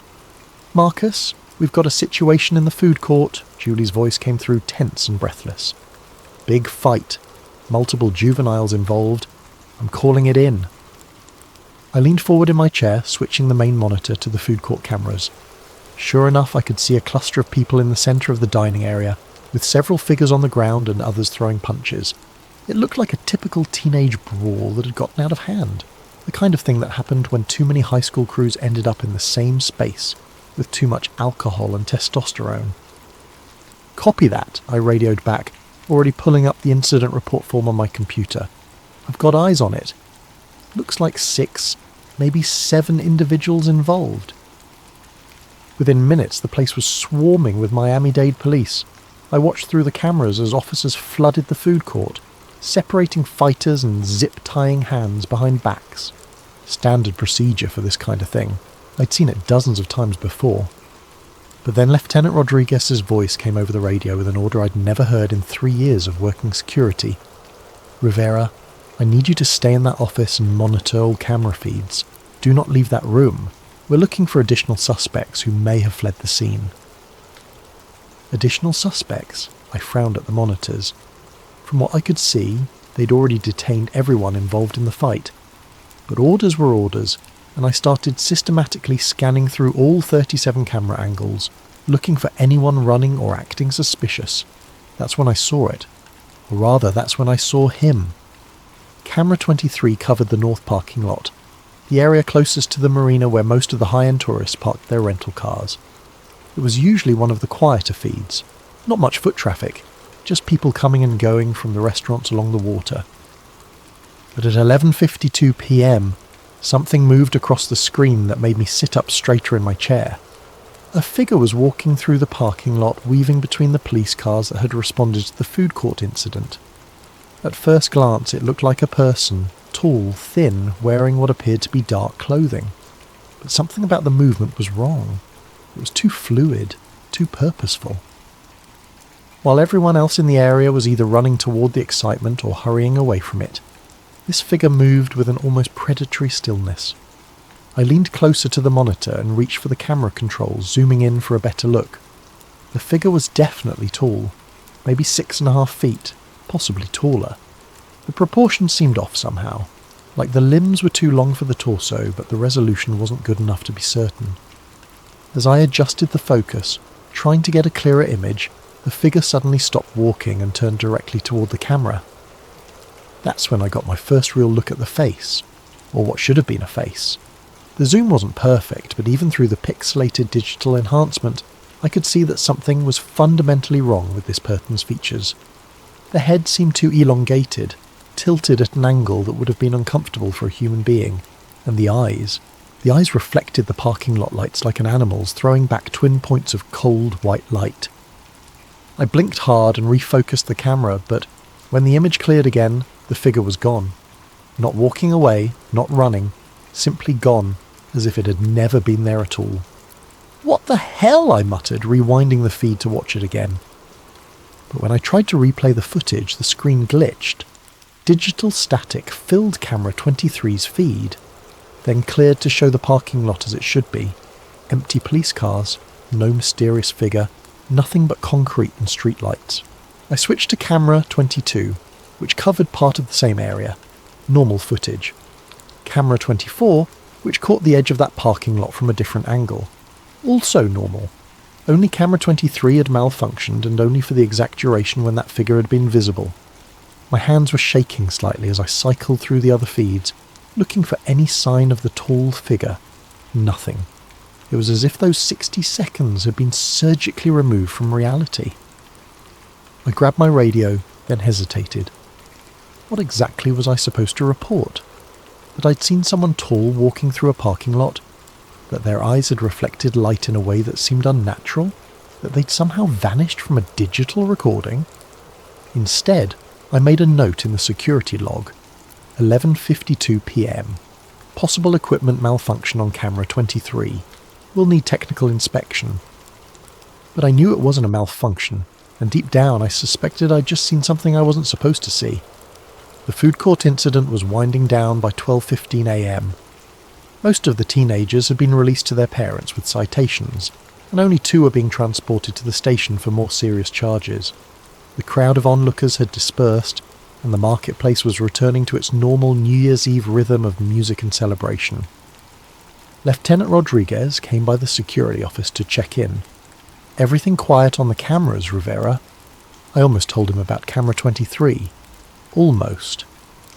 But something in his expression, a tightness around the eyes, a forced casualness in his voice, made me hesitate. "Yeah, all quiet," I said instead. "Just the usual crowd control stuff." He nodded but didn't leave immediately. "Listen, we might be here for a while longer. Some follow-up we need to do. Keep monitoring those feeds, okay? Any unusual activity, you radio it in immediately. Unusual how?" "Just unusual." He turned to go, then paused. "And Rivera? Don't leave the office until we give the all clear. I mean it." After he left, I sat staring at the monitors with growing unease. In 3 years of working security, I'd never been told to stay in the office during an incident. Usually they wanted us out patrolling, being visible, helping to maintain order. This felt different. This felt like they were trying to keep me contained. At 12:45 a.m, curiosity got the better of me. Julie was still doing rounds somewhere on the south side of the complex. The radio had been quiet for 20 minutes. Most of the police seemed to have cleared out, leaving just a few units in the food court area. I made a decision that would change everything. I left the office. The night air hit me like a warm, humid wall as I stepped outside. Even in January, Miami nights carried that tropical weight that made your clothes stick to your skin within minutes. The sounds of celebration echoed off the water. Distant music, laughter, the occasional firecracker that someone had saved from earlier. I walked toward the north parking lot, telling myself I was just doing a routine patrol, that I wasn't specifically looking for any tall figures with reflective eyes, that I was just checking on the area where camera 23 had experienced its malfunction. The parking lot looked normal. Police cars had left tyre marks on the asphalt, and there were a few pieces of trash that would need to be cleaned up in the morning, but nothing out of the ordinary. I was about to head back inside when I heard it, a sound like static electricity but deeper, like the air itself was being torn. I turned toward the sound and felt every hair on my arm stand up. The sensation was immediate and overwhelming, like standing too close to a Tesla coil or walking beneath power lines during a storm. The air tasted metallic, sharp on my tongue, and then I saw it again. The figure was standing about 50 feet away, just beyond the edge of the parking lot lighting. It was definitely tall, taller than I'd estimated from the camera feed. 7 feet, maybe more. The proportions that had seemed off on the monitor were even more disturbing in person. The limbs were too long, the torso too narrow, and the head. The head was wrong in ways that my brain struggled to process. It stood perfectly still, watching me with those reflective eyes. There was an intelligence there that was unmistakably aware, unmistakably focused. It knew I was looking at it, and it was looking back. For a moment that felt like an eternity. We simply observed each other across that distance of concrete and shadow. I should have been terrified. I should have run, or screamed, or grabbed my radio.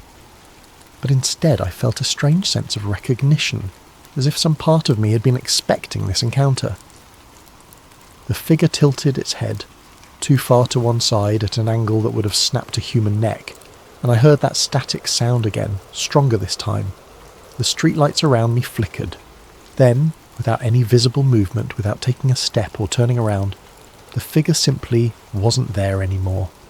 The absence was so complete that for a moment I wondered if I'd imagined the whole thing. But the hair on my arms was still standing up, and the taste of copper lingered in my mouth. I stood in that parking lot for another 10 minutes, waiting for it to return, but the night had gone back to normal. The air temperature returned to its typical subtropical warmth.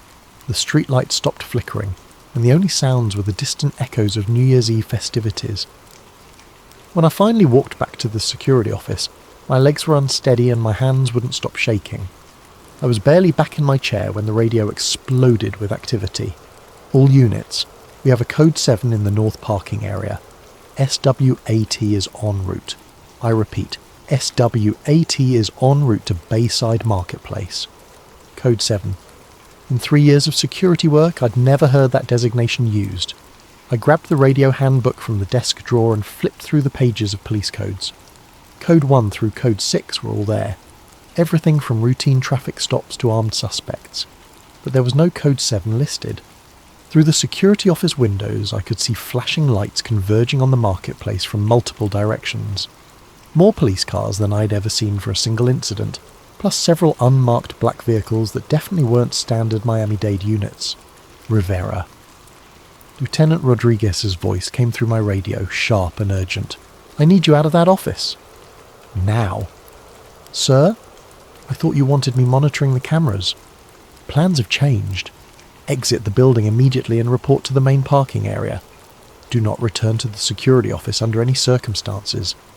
I looked at the monitors one more time, scanning for any sign of the tall figure. All cameras showed normal activity.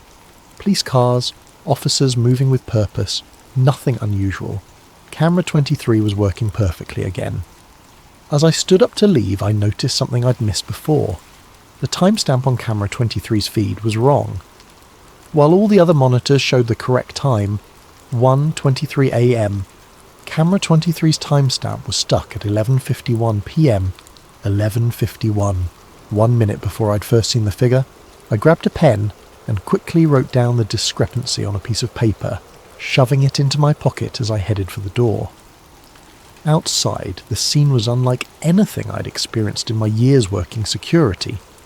The entire north end of the marketplace had been cordoned off with police tape, and officers in full tactical gear were sweeping through the area with equipment I didn't recognise. Some of it looked like standard metal detectors, but other devices appeared more sophisticated. Handheld screens that glowed with complex readouts, instruments that emitted soft beeping sounds as they moved. More concerning were the men in plain clothes. They weren't Miami-Dade police, that much was obvious. They wore identical dark suits despite the humid night, and they moved with the kind of coordinated efficiency that spoke of federal training. One of them was directing the SWAT team's sweep patterns, while speaking quietly into a radio that looked far more advanced than anything in our security arsenal. I found Lieutenant Rodriguez near the entrance to the marketplace, but when I approached him, his expression was grim. "Rivera, I need you to go home. Your shift is over." "Sir, we're scheduled until 6 a.m. Not tonight. Consider this paid leave. Don't come back until you hear from us." Before I could ask any more questions, he was walking away, leaving me standing alone while tactical teams swarmed the area where I'd seen the figure just an hour earlier. As I walked to my car, I passed close enough to one of the SWAT officers to overhear part of his radio conversation. Target is no longer in the immediate area. Expanding search perimeter to include marina and surrounding blocks. Be advised, we're dealing with a mobile situation. Containment protocols are in effect until further notice. Target not suspect, not individual. Target. I drove home with more questions than answers, but I had the sinking feeling that asking those questions was going to get me into more trouble than I was prepared for. The next morning I called the security office to check in, and was told that all camera footage from New Year's Eve had been accidentally corrupted during a system update. 3 years of reliable digital storage, and the one night when I needed to review the feeds, everything had been wiped clean. I should have kept my mouth shut. Looking back, that's the decision that would have saved my job, my friendships, and quite possibly my life. But I'd seen something that defied explanation, and the official response was a cover-up so obvious it was almost insulting. The first person I told was Julie. We met for coffee 3 days after the incident at a little Cuban place on Calle Ocho that we'd been to dozens of times before. Julie had been working security even longer than me, and if anyone would understand the strangeness of what had happened, it would be her. "The whole thing was weird, Marcus," she agreed, stirring sugar into her cortadito. "I've never seen that much police response for a food court fight, and the way they cleared us out afterward, it felt like they were trying to hide something." I leaned forward across the small table. "Julie, I think I saw what they were trying to hide." I told her everything. The figure on camera 23, the way it had vanished from the digital feed, the encounter in the parking lot, the reflective eyes and impossible proportions. I described the static electricity feeling, the way the streetlights had flickered, the sudden absence that had felt like a hole torn in reality itself. Julie listened without interrupting, her expression growing more sceptical with each detail. "Marcus," she said when I finished, "you know how that sounds, right?" "I know exactly how it sounds. But I also know what I saw. You were working a 12-hour shift on New Year's Eve. You'd been staring at security monitors for hours. Sometimes our eyes play tricks on us, especially when we're tired and stressed. It was the response I'd expected, but it still stung. The camera malfunction wasn't in my head, Julie. The timestamp error wasn't fatigue. Something happened that night, and they're covering it up." She reached across the table and squeezed my hand. "Even if something strange did happen, what are you planning to do about it? File a report? Call the newspapers? They'd laugh you out of the building." But I was already past that point. The need to understand what I'd witnessed had become an obsession that was keeping me awake at night. I'd spent the past 3 days researching everything I could find about unexplained sightings in Miami, government cover-ups, and cases where security footage had mysteriously disappeared. That night, I created an anonymous account on Reddit and posted a carefully worded description of the incident on several conspiracy theory forums. Security guard at major Miami tourist location witnessed unexplained figure during police response to disturbance. Figure showed non-human characteristics and disappeared from digital surveillance during apparent equipment malfunction. Heavy federal presence followed. All footage from incidents subsequently destroyed. Looking for information about similar encounters. The responses were immediate and varied. Most were the usual internet skeptics calling me crazy or asking for proof I couldn't provide. But a few responses stood out. User blackout Miami. Similar incident reported at government center in December. Tall figure seen on security cameras. Footage disappeared. Witnesses transferred or fired. User eyes on the skies. Check out Project Blue Book files from the 1960s. Miami has a history of unexplained encounters that get buried. User whistleblower warn. Delete this post immediately. They monitor these forums. You're already on their radar. I didn't delete the post. Instead, I started documenting everything I could remember about the incident, writing detailed accounts of the encounter and saving them in multiple locations. I scanned the handwritten note about the timestamp error and uploaded it to several cloud storage accounts. Within 48 hours, every single one of my posts had been removed by forum moderators, citing unverified claims and potential misinformation. That's when I realised I was dealing with something much bigger than a simple cover-up. On Monday morning, I reported to work as usual, expecting to return to normal security duties. Instead, I was called into the Human Resources office before my shift even started. Margaret Chen, the HR manager, was sitting behind her desk with a file folder and an expression that told me this wasn't going to be a pleasant conversation. "Marcus, we need to discuss a serious violation of company policy that occurred during your shift on New Year's Eve." My stomach dropped. "What kind of violation?" "According to Lieutenant Rodriguez's report, you abandoned your assigned post despite direct orders to remain in the security office. You also failed to report unusual activity that may have been relevant to an ongoing police investigation."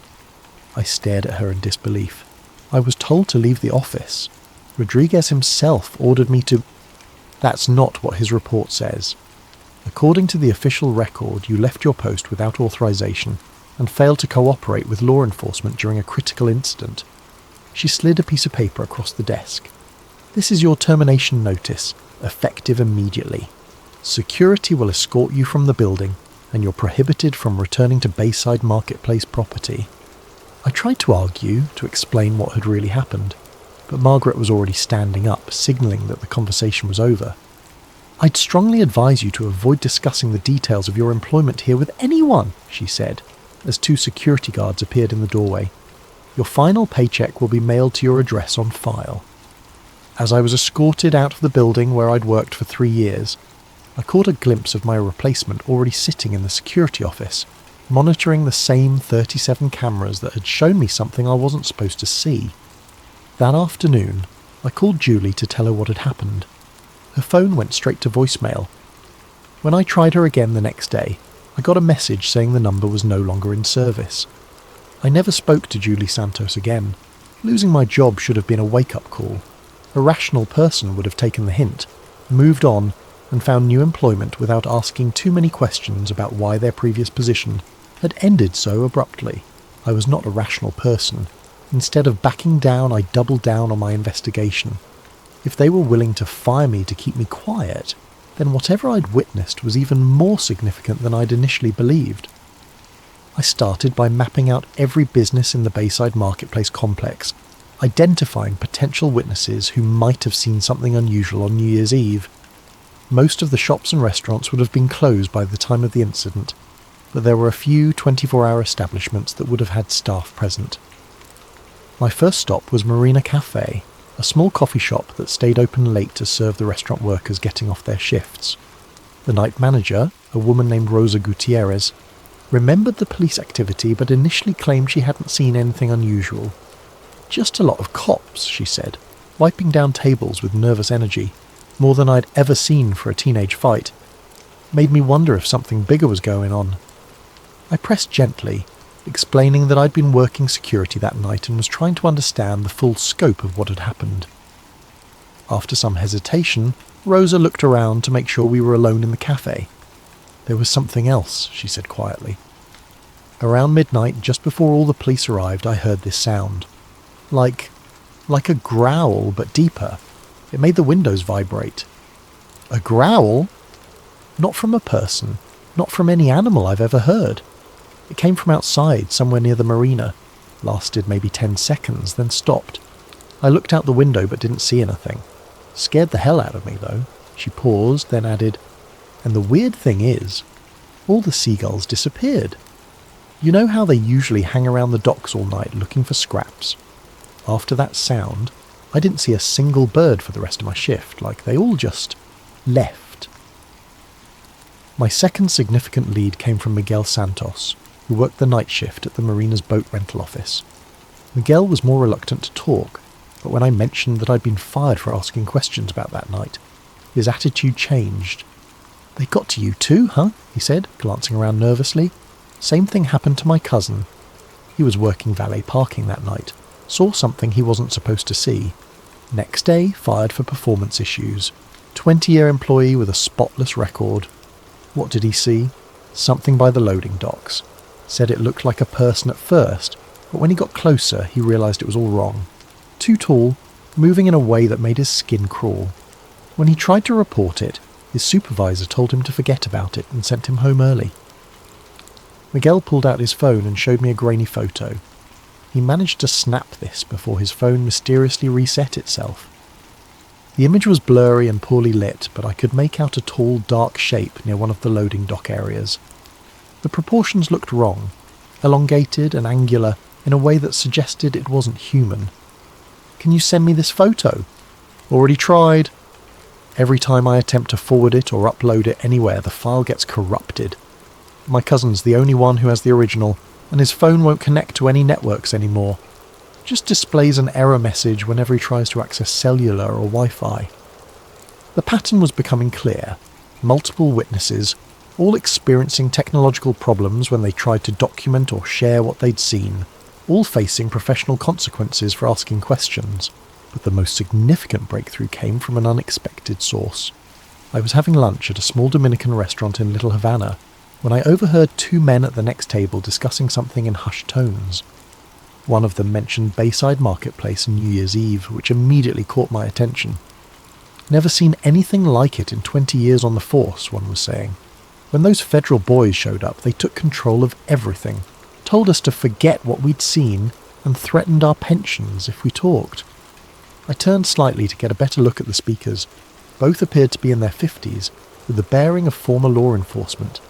The one doing most of the talking was a large man with greying hair and tired eyes.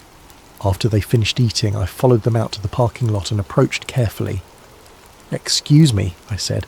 "I couldn't help overhearing you mention Bayside Marketplace. Were you there on New Year's Eve?" The man who'd been talking immediately tensed up. "Who's asking?" Someone who was there too. Someone who got fired for asking the wrong questions.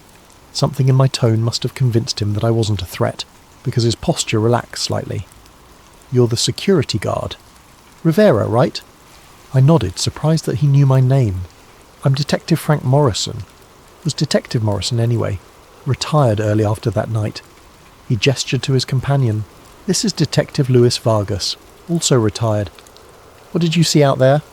Morrison looked around the parking lot, checking for any observers, then made a decision. "Not here. Too exposed.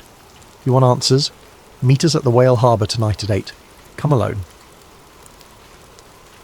The Whale Harbour was a dive bar in Key Biscayne, the kind of place where off-duty cops went to drink and complain about their jobs.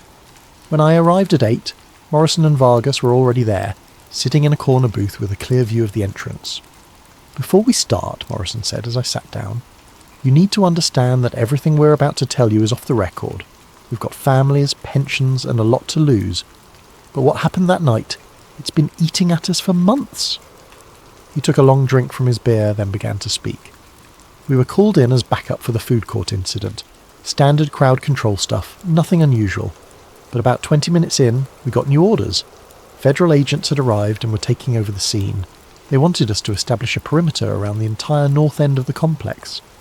Federal agents from which agency? That's the thing.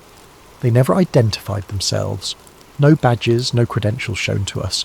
Just orders passed down from the lieutenant that we were to cooperate fully and ask no questions. Vargas leaned forward. "About an hour in, they brought in some kind of specialised equipment. Not standard law enforcement gear.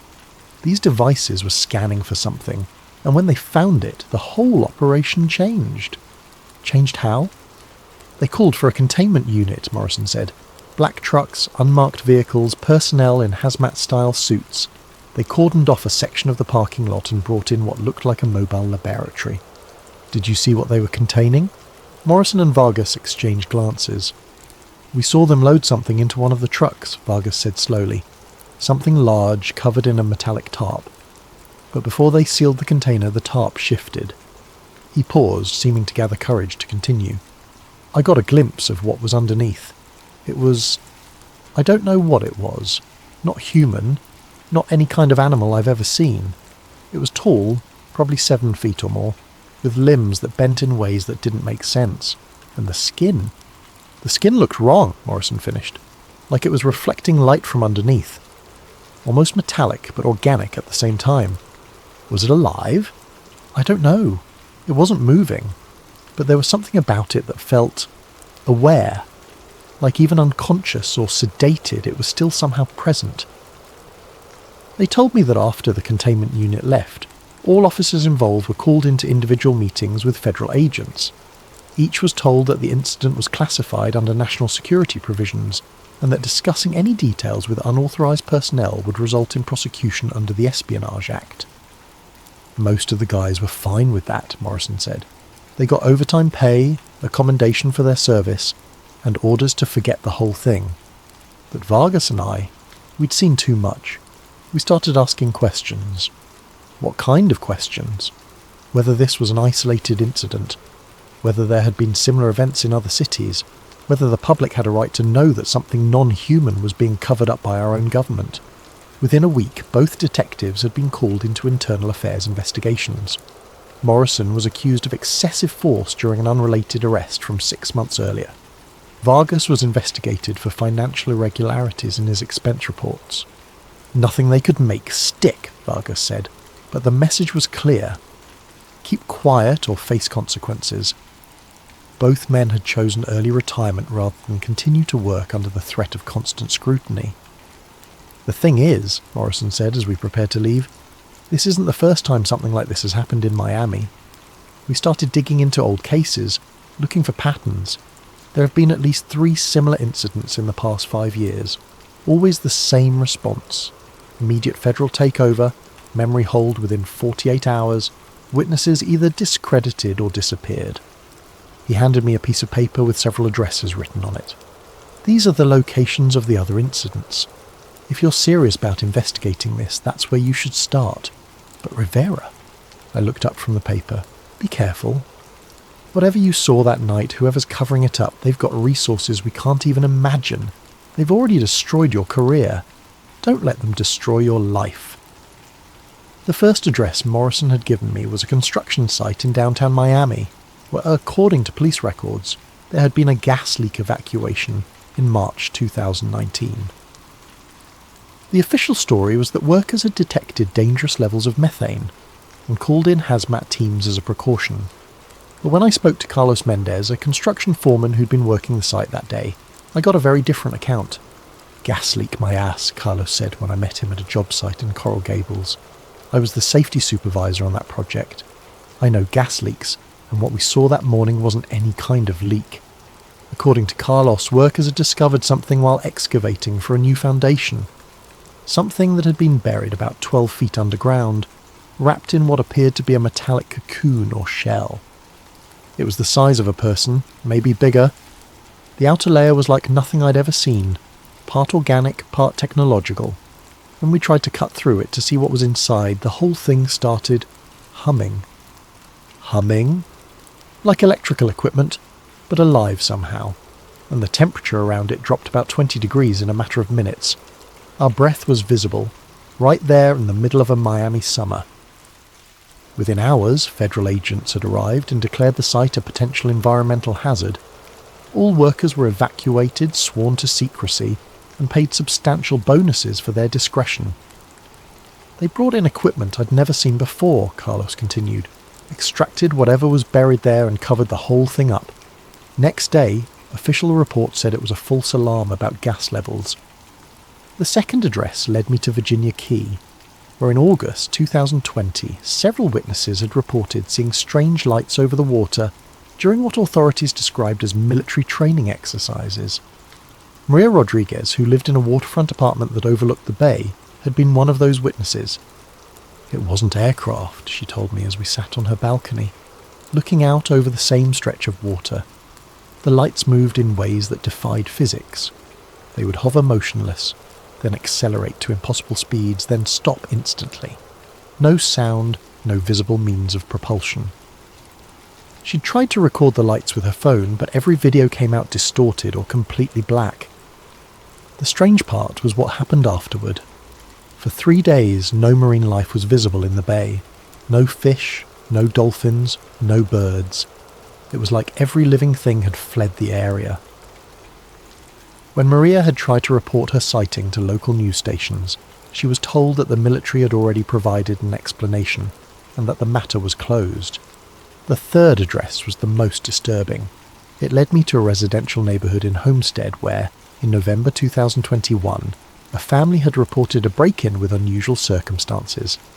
According to the police report I obtained through a records request, the Rodriguez family had called 911 claiming that intruders with non-human characteristics had entered their home during the night. I found Elena Rodriguez working at a local grocery store. She was a middle-aged woman with tired eyes who became visibly uncomfortable when I mentioned the incident. "I don't talk about that anymore," she said immediately. "My family. We've moved on." But when I pressed gently, explaining that I'd experienced something similar and was looking for answers, she agreed to meet me after her shift. "They came through the walls," she told me as we sat in her car in the grocery store parking lot. "Not through the doors or windows, through the walls themselves, like they could pass through solid matter." Eleanor described 3 figures, all tall and unnaturally thin, with elongated limbs and faces that seemed somehow incomplete. They had moved through her house silently, examining her family members as they slept, before departing the same way they had arrived. My youngest son, Diego, he woke up during it. He saw one of them standing over his bed. It looked down at him, and Diego said its eyes were like mirrors, reflecting everything but showing nothing. When Elena had called the police, they'd initially responded as if it were a standard home invasion, but when the responding officers heard her description of the intruders, everything changed. Within an hour, federal agents had arrived and conducted extensive interviews with the entire family. "They told us it was a shared hallucination caused by a gas leak," Elena said bitterly. But there was no gas leak, and hallucinations don't leave physical evidence. She showed me a photo on her phone. 3 perfectly circular indentations in her hardwood floor, each about 6 inches in diameter and a 1/4 inch deep. These appeared where they stood. The agents tried to convince us they'd always been there, but I'd lived in that house for 15 years. I knew every mark on those floors. After the investigation, Eleanor's family had been relocated to a different neighbourhood and given new jobs. Her husband, who'd been most vocal about the incident, had died in a car accident 6 months later, single-vehicle collision, ruled accidental. "That's when I stopped talking," Lena finished. "Whatever they are, whatever they want, someone very powerful is protecting them, and people who ask too many questions, things happen to them."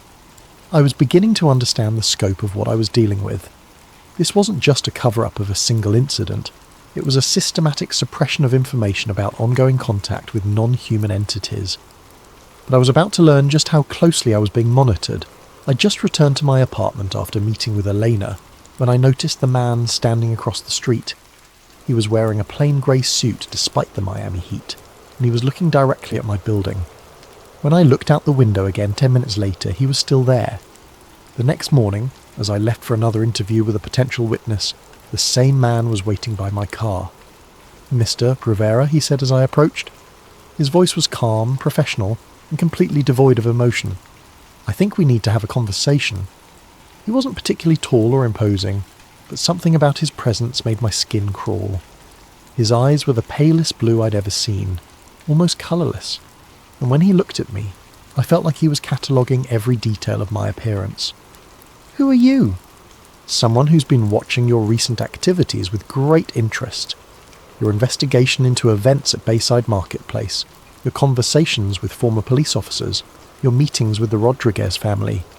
The fact that he knew about Elena immediately told me how thoroughly I was being monitored. "I'm just looking for answers," I said. "No, Mr. Rivera. You're looking for trouble, and you're very close to finding more than you can handle." He reached into his jacket and pulled out a manila envelope, handing it to me. "These are photographs taken outside your apartment building over the past week. Notice anything interesting?"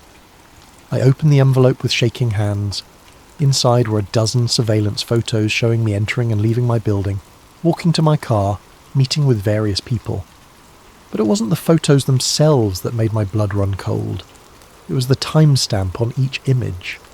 They had been taken from angles that should have been impossible, high above street level, as if the photographer had been floating in mid-air. And in several of the photos I could see partial reflections in windows and car mirrors that showed the photographer's position. The camera had been at least 30 feet off the ground. "We know everything you've been doing, everyone you've spoken to, every document you've accessed. You think you're investigating us, but we've been studying you since the moment you left that security office." He paused, letting that sink in. "You saw something you weren't supposed to see. That was an accident, an unfortunate coincidence.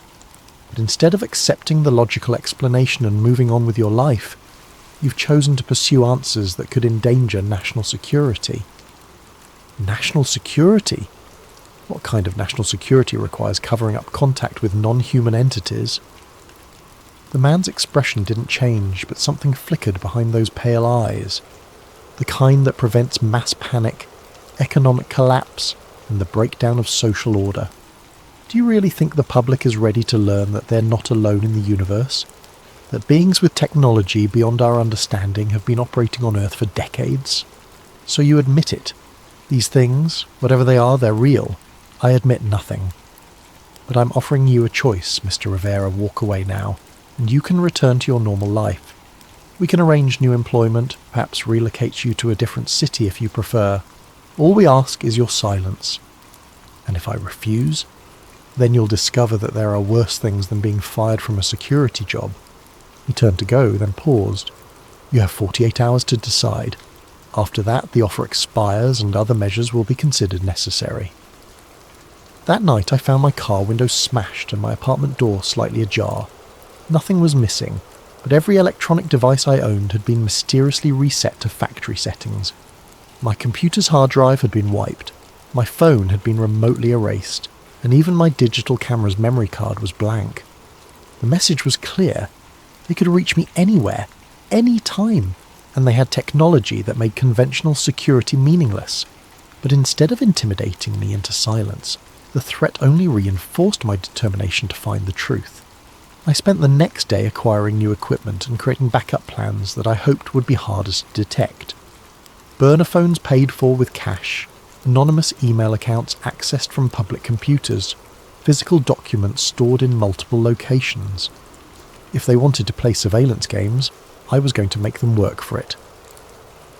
My breakthrough came from an unexpected source, Detective Morrison. He called me on one of my new phones with information that changed everything. "Rivera, I've been doing some digging since our conversation.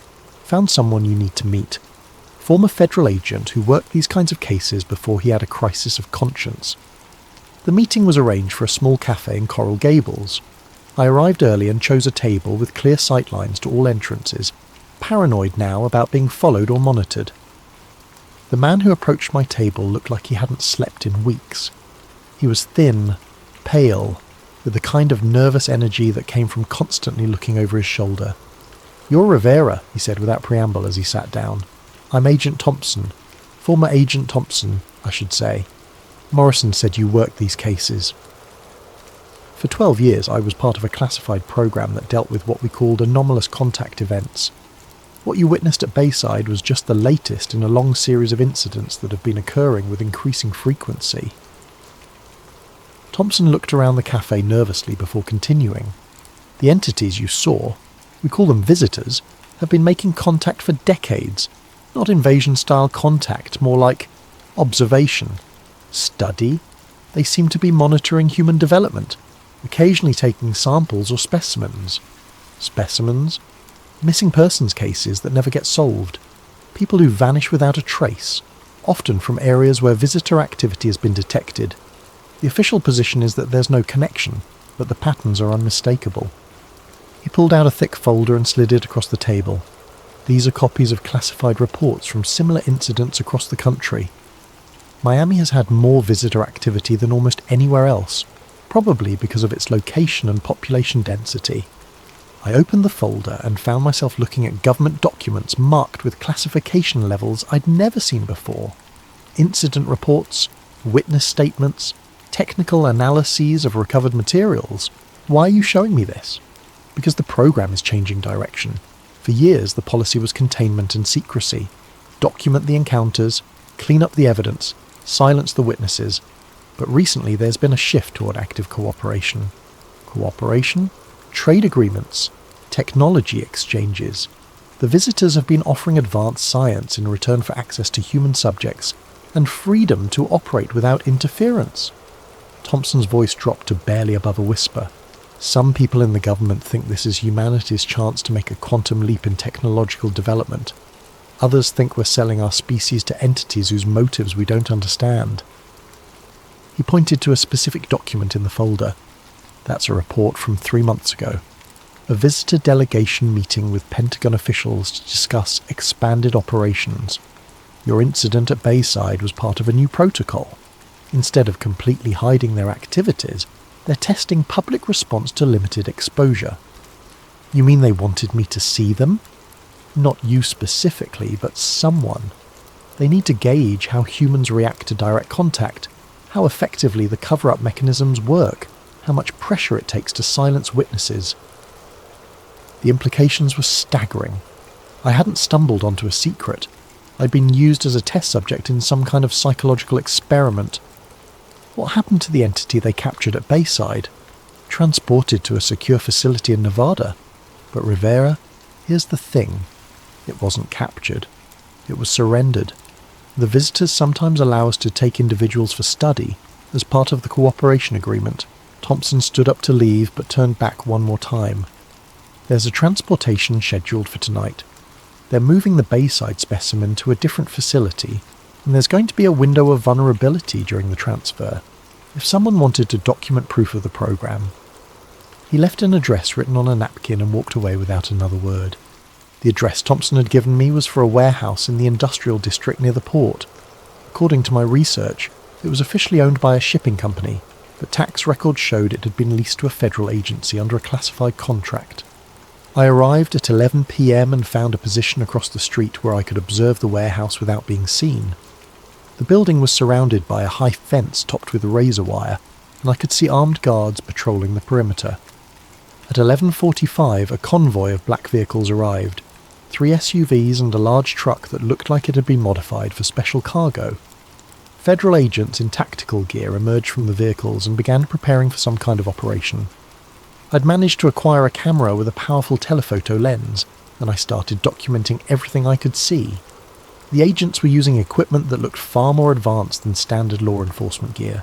Devices that glowed with soft light, instruments that seemed to scan the air itself. At midnight they brought out the container. It was roughly the size of a coffin, made from some kind of metallic material that seemed to shift and flow in the light. 2 agents carried it carefully to the modified truck, handling it with the kind of reverence usually reserved for religious artifacts. But as they loaded the container, something went wrong. One of the agents stumbled, and the container tilted at an angle that caused part of its contents to become visible through a transparent section I hadn't noticed before. Through my camera lens, I got a clear view of what was inside. It was the entity from Bayside, but it was awake. Those reflective eyes were open and aware, looking directly through the transparent section toward the warehouse where I was hidden. Even from a distance of several hundred feet, I felt the same electric sensation I'd experienced in the parking lot. The same sense of being observed by an intelligence that was fundamentally alien. But what happened next changed everything I thought I understood about the situation. The entity moved its hand, or what passed for a hand, and placed it against the transparent barrier. Not struggling to escape, not trying to break free, but making what appeared to be a deliberate gesture. It was waving, not at the agents surrounding the container, but at me. Somehow it knew I was there, knew I was watching, and was acknowledging my presence. I kept shooting photographs, documenting every detail of the transfer process. But as the convoy prepared to leave, I noticed something that made my blood run cold. One of the agents had pulled out a device that looked like a tablet computer, but the screen was displaying what appeared to be a real-time satellite view of the industrial district. As I watched through my camera, a red dot appeared on the screen marking the exact building where I was hidden.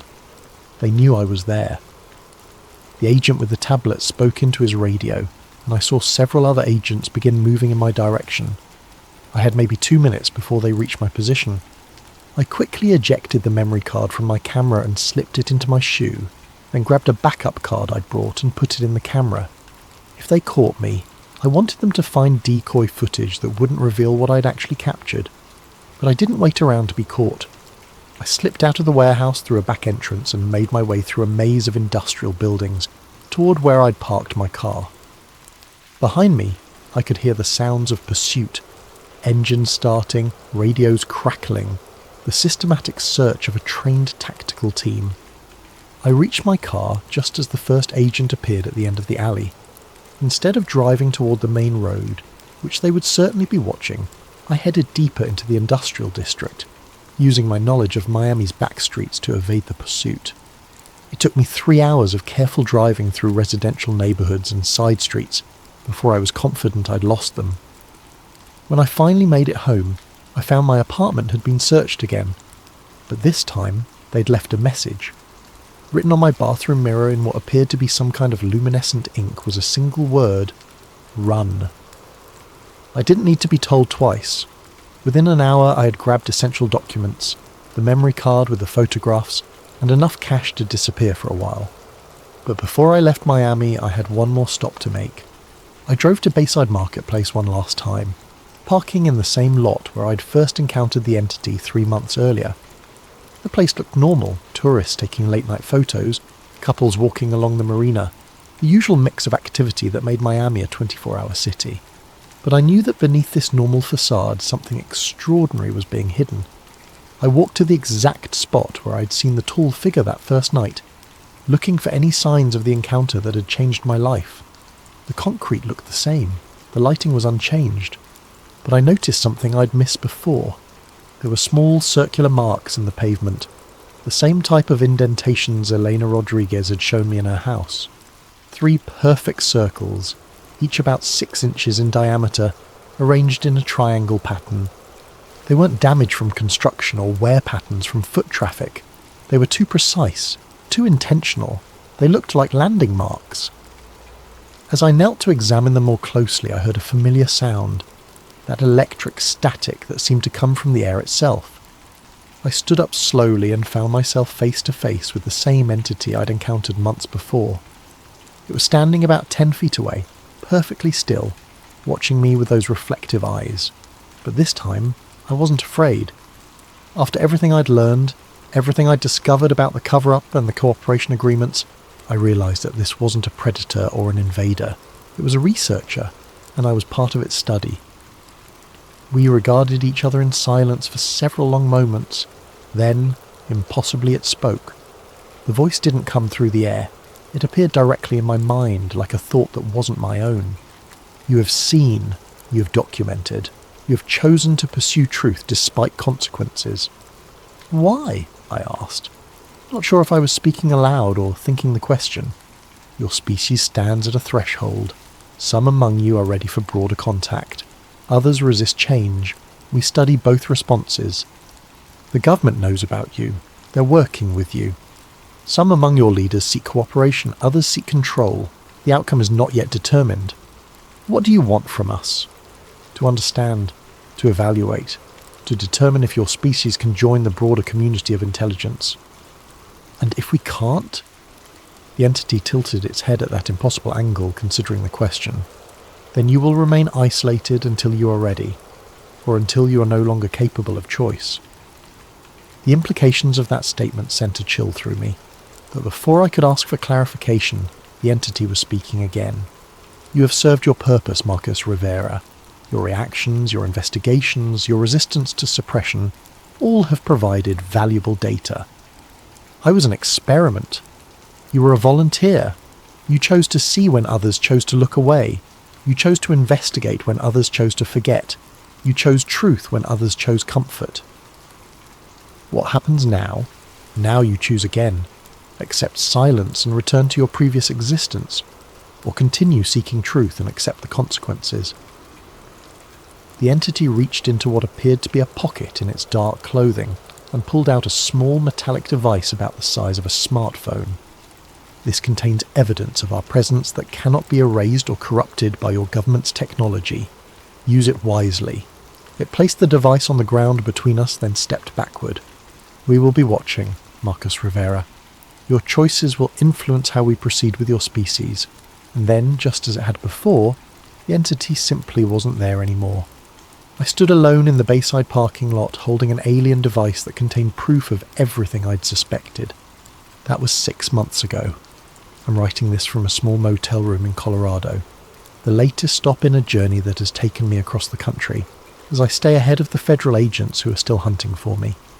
The device the entity gave me has proven to be everything it promised, irrefutable evidence of non-human intelligence operating on Earth. I've uploaded copies of the files to dozens of secure servers, sent copies to journalists and researchers around the world, and created enough redundancy to ensure that the truth can't be completely suppressed. The response has been exactly what you'd expect. Most mainstream media outlets have ignored the evidence or dismissed it as elaborate hoaxes. Government officials have denied everything while simultaneously launching investigations into national security breaches. The usual debunkers have produced increasingly elaborate explanations for why, obviously alien technology must be some kind of military prototype.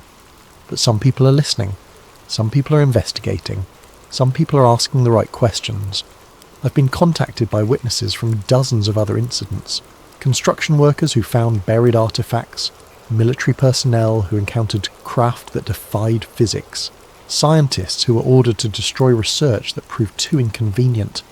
We're building a network of people who refuse to accept the official silence. People who believe that humanity deserves to know the truth about our place in the universe.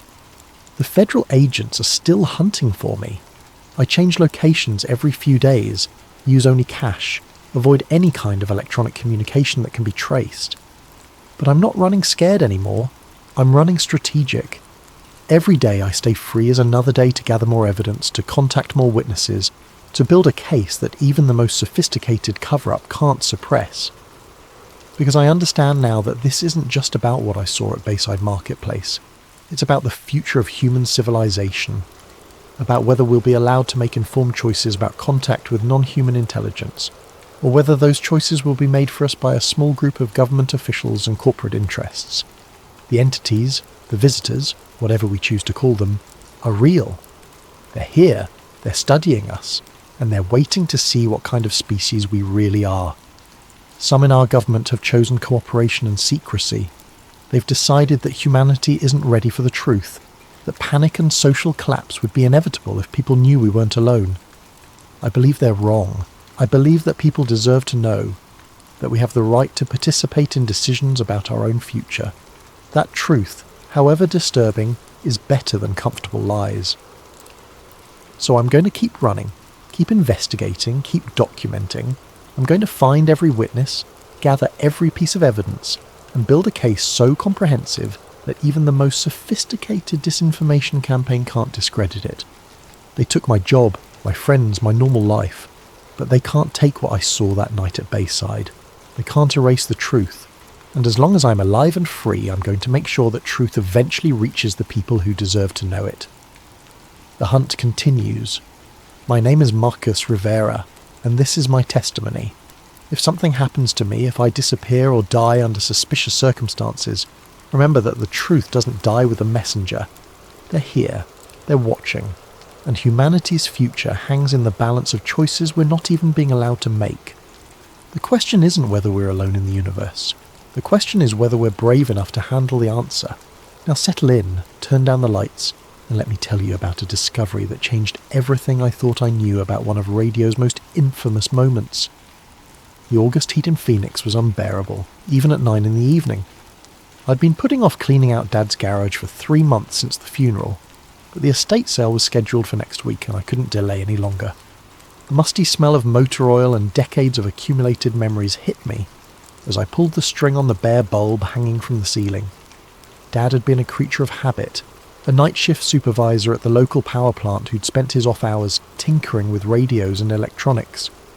Boxes lined the shelves, each meticulously labelled in his careful handwriting. Ham radio parts, 1995, shortwave manuals, Electronics Weekly, 1990 to 1999.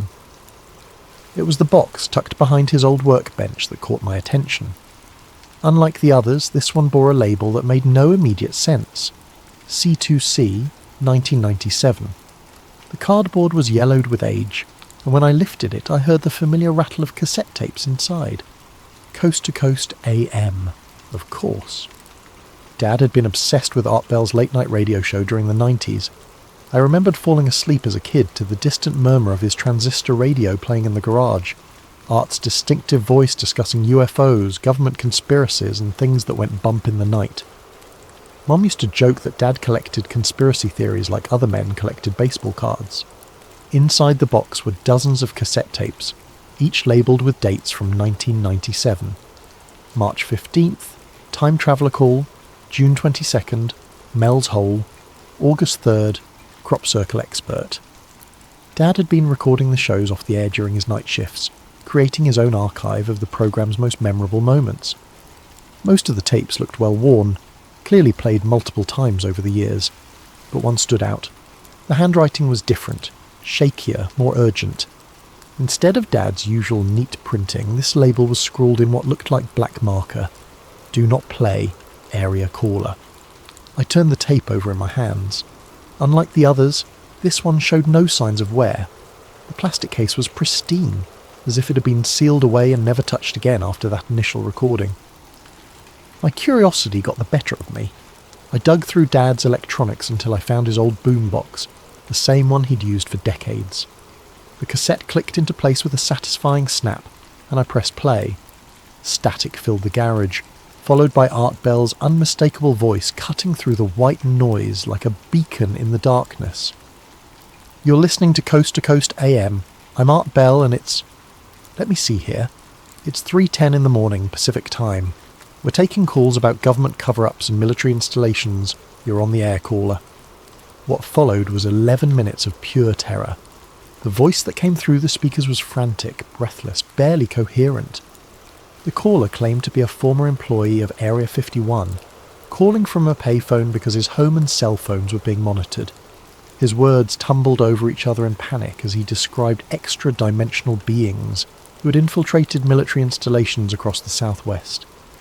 I'd heard about this call before. Anyone interested in UFO lore or conspiracy theories knew about the infamous September 11th, 1997 broadcast. It was legendary among Art Bell fans, the stuff of late-night internet forums and amateur investigators. The satellite feed had mysteriously gone down right in the middle of the call, cutting off the transmission nationwide. But as I listened to Dad's tape, something was different. After the familiar abrupt end that every online upload contained, the tape kept playing. Where digital versions went silent, this one continued. I heard Art Bell's voice, off-air now. The professional broadcaster's facade completely dropped. What the hell just happened? We just lost the uplink. Jim, are you getting anything from the satellite? Nothing. Nothing at all. There was shuffling, muffled conversation in the background. Someone doesn't want this heard. Get me the engineer, now. More static than Art's voice again. Quieter now, as if he was speaking directly into his microphone. Ladies and gentlemen, we're experiencing technical difficulties. We seem to have lost our satellite feed. For those of you listening on terrestrial radio, we'll be back after this brief interruption. The tape clicked off. I sat in the sweltering garage staring at the boombox. This segment had never been rebroadcast. I'd scoured the internet over the years, listening to every available version of that infamous call, and none of them contained what I'd just heard. Art's genuine confusion, his immediate suspicion that the cut-off was deliberate. It had all been edited out of every subsequent broadcast and internet upload. Why had Dad recorded this? More importantly, why had he labelled it with that warning? Do not play. But he'd saved it for 28 years. I rewound the tape and played it again, this time focusing on the background. Beneath the caller's frantic voice and Art's responses, there was something else. A low hum, almost subsonic, threading through the entire recording like a hidden frequency. The hum wasn't random.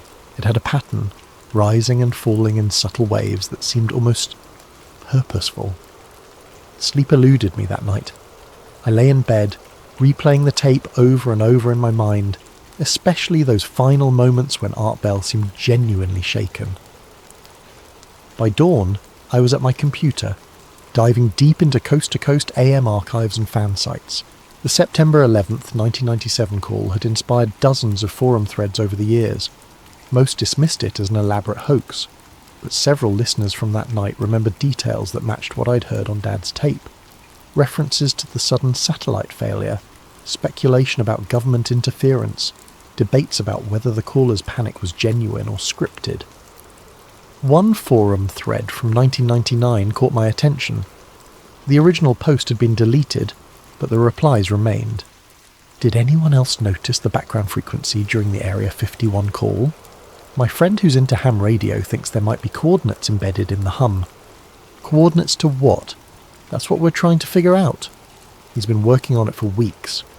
Has he found anything? He thinks it's somewhere in Nevada, near Groom Lake. The thread ended there, with no follow-up posts. The username of the original poster was listed as Desert Listener 97, but the account had been deleted years ago. I spent the next 3 days obsessing over that forum thread and others like it. Ham radio operators in the late 90s had apparently been analysing the background hum of the transmission, attempting to decode what they believed was hidden data. Most of the technical discussions were beyond my understanding, but the consensus seemed to be that the signal contained some kind of encoded coordinates, all pointing to a specific location in the Nevada desert. I found a more recent post from 2018 on a UFO research site. A user named Radio Hawk claimed to have finally decoded the coordinates from a high-quality recording of the original broadcast. After 20 years of analysis, I'm confident the embedded signal points to 37.2431 degrees north, 115.7930 degrees west. That's about 15 miles south of Groom Lake, near Papoose Dry Lake. Bob Lazar's alleged S4 facility would be in this general area. I plugged the coordinates into Google Maps. The location was in the middle of nowhere, a patch of desert scrubland surrounded by restricted military airspace. But it was accessible via a network of dirt roads that branched off from the extraterrestrial highway. The rational part of my mind knew this was insane. I was chasing coordinates that may or may not have been encoded in a 28-year-old radio broadcast by people who were probably conspiracy theorists themselves. But the tape in Dad's garage nagged at me. Why had he kept it? Why the warning not to play it? And why did Art Bell sound so genuinely disturbed by the sudden satellite failure? By Friday morning, I'd made my decision. I loaded camping gear into my SUV, printed out maps of the area around Rachel, Nevada, and began the 5-hour drive north into the desert. The little ale-inn sat like a lonely outpost on Nevada's extraterrestrial highway, its weather-beaten sign promising earthly food for extraterrestrial appetites. I pulled into the gravel parking lot just as the sun was beginning its descent toward the western mountains, painting the desert in shades of amber and rust. Inside, the restaurant was exactly what I'd expected, a shrine to UFO culture with alien memorabilia covering every available surface. Faded photographs of supposed UFO sightings shared wall space with newspaper clippings about Area 51 and signed pictures of celebrities who'd visited over the years. The owner, a weathered man in his 70s named Joe, poured me coffee that looked like it had been brewing since the Clinton administration. When I mentioned I was researching the 1997 coast-to-coast AM call, his eyes lit up with recognition. "Oh, hell yes, I remember that call," he said, settling onto the stool behind the counter. That was something else. Had folks driving out here for months afterward, all wanting to go skywatch where they thought the caller might have been transmitting from. "Did anyone ever find anything?" Joe chuckled. "Depends on what you mean by find." A couple weeks after that broadcast, we had this group of ham radio guys show up with all kinds of equipment. They'd been tracking radio signals, claimed they'd narrowed down where the call came from, spent 3 days out in the desert with their gear. What did they find? That's the funny thing. They found an old military relay station about 20 miles south of here. Been abandoned for years, but according to them it was still powered up, running on backup batteries that should have died decades ago. My heart rate quickened. "Do you know exactly where?" Joe studied me for a moment, then reached under the counter and pulled out a worn road atlas. He flipped to the Nevada section and pointed to a spot marked with a faded X in pencil. "Right about here. But I gotta warn you, folks who went looking for that place, some of them came back pretty spooked. One old-timer told me they shut down that relay station a couple of years after the call, said it was obsolete, but he swore he could still hear things out there after dark, like power humming under the sand." I memorised the location on the map and bought Joe's coffee and a prepackaged sandwich for the road. As I was leaving, he called out, "You be careful out there. Desert's got a way of keeping secrets, and sometimes secrets don't want to be found." The dirt road to the coordinates was rougher than Google Maps had suggested. My SUV bounced and lurched over washouts and rock fields as the sun disappeared behind the mountains, leaving me navigating by headlights and GPS. After an hour of slow, careful driving, my headlights illuminated a chain-link fence topped with rusted barbed wire. Beyond the fence, barely visible in the darkness, stood the silhouette of a low concrete building. The fence had been cut years ago, probably by previous visitors following the same trail I was on. I slipped through the gap and approached the building with my flashlight, noting the faded military markings on the concrete walls and the collapsed section of roof that had partially caved in from decades of neglect. But as I got closer, I noticed something that didn't fit the narrative of decades-long abandonment. A thin line of light was visible beneath what remained of the building's front door. The door hung askew on its hinges, and I had to push aside debris to squeeze inside. My flashlight beam revealed a single room filled with obsolete communications equipment, radio panels, frequency monitors, and banks of switches that looked like they belonged in a 1960s NASA control room. And in the centre of it all, impossibly, was a radio console that was still active. Green lights blinked steadily on the panel, and a low hum emanated from speakers mounted on the wall. According to a digital display, the system was running on backup power. Backup power that, according to the date stamps on nearby equipment, should have failed sometime in the early 2000s. I approached the console carefully, as if it might disappear if I moved too quickly. The main panel had been modified extensively, with additional wiring and components that looked far more modern than the rest of the equipment. Someone had been maintaining this system, upgrading it, keeping it operational long after the military had supposedly abandoned the site. A locked drawer in the console's base caught my attention. The lock was old and corroded, and after a few minutes with my multi-tool it clicked open. Inside were logbooks and communication records dating back to 1997. My hands shook as I flipped through pages of entries, most of them routine maintenance reports and signal tests, but the entries for September 1997 were different. September 11th, 1997, 0310 PST. Unauthorized transmission detected on backup frequency. Signal traced to mobile source within restricted airspace. September 11th, 1997, 0318 PST. Rapid response team dispatched to intercept source. September 11th, 1997, 0325 PST. Source signal terminated. Interference event confirmed. Recommend protocol enhancement. September 12th, 1997. All records classified under Project Nightfall. Station decommissioned pending investigation. But the entries didn't stop there. They continued monthly, sometimes weekly, all the way up to the present day. Someone had been monitoring this location continuously for nearly 3 decades, documenting what they called recurring transmissions and pattern analysis. The most recent entry was dated just 2 weeks ago, August 15th, 2025. Annual transmission confirmed. Signal strength increasing. Pattern suggests escalation timeline. Recommend continued monitoring through September event window. Annual transmission September event window. I photographed every page with my phone, my pulse racing as the implications became clear. The 1997 call hadn't been a one-time event. According to these logs, it had been repeating every year, broadcasting from the same location on the same date at the same time. But that was impossible. The original caller, if he was real, would be in his 70s by now, assuming he'd survived whatever had terrified him so badly in 1997. And if he was dead, who was continuing to broadcast his message? I was so absorbed in photographing the logbook entries that I didn't hear the approaching vehicle until its headlights swept across the building's interior. I quickly stuffed the logbooks back into the drawer and grabbed my flashlight, but it was too late to slip away unnoticed. The truck's engine shut off outside and I heard footsteps approaching the building. A gravelly voice called out, "I know you're in there. Come on out slow and keep your hands where I can see them." I emerged from the building with my hands raised, squinting against the glare of a powerful flashlight. Behind it, I could make out the silhouette of a man in a wide-brimmed hat, standing next to a dust-covered pickup truck. "You another one of those internet investigators?" he asked, lowering the flashlight slightly. In the reduced glare, I could see he was in his 60s, with the weathered face of someone who had spent decades in the desert sun. "Just curious about this place," I replied carefully.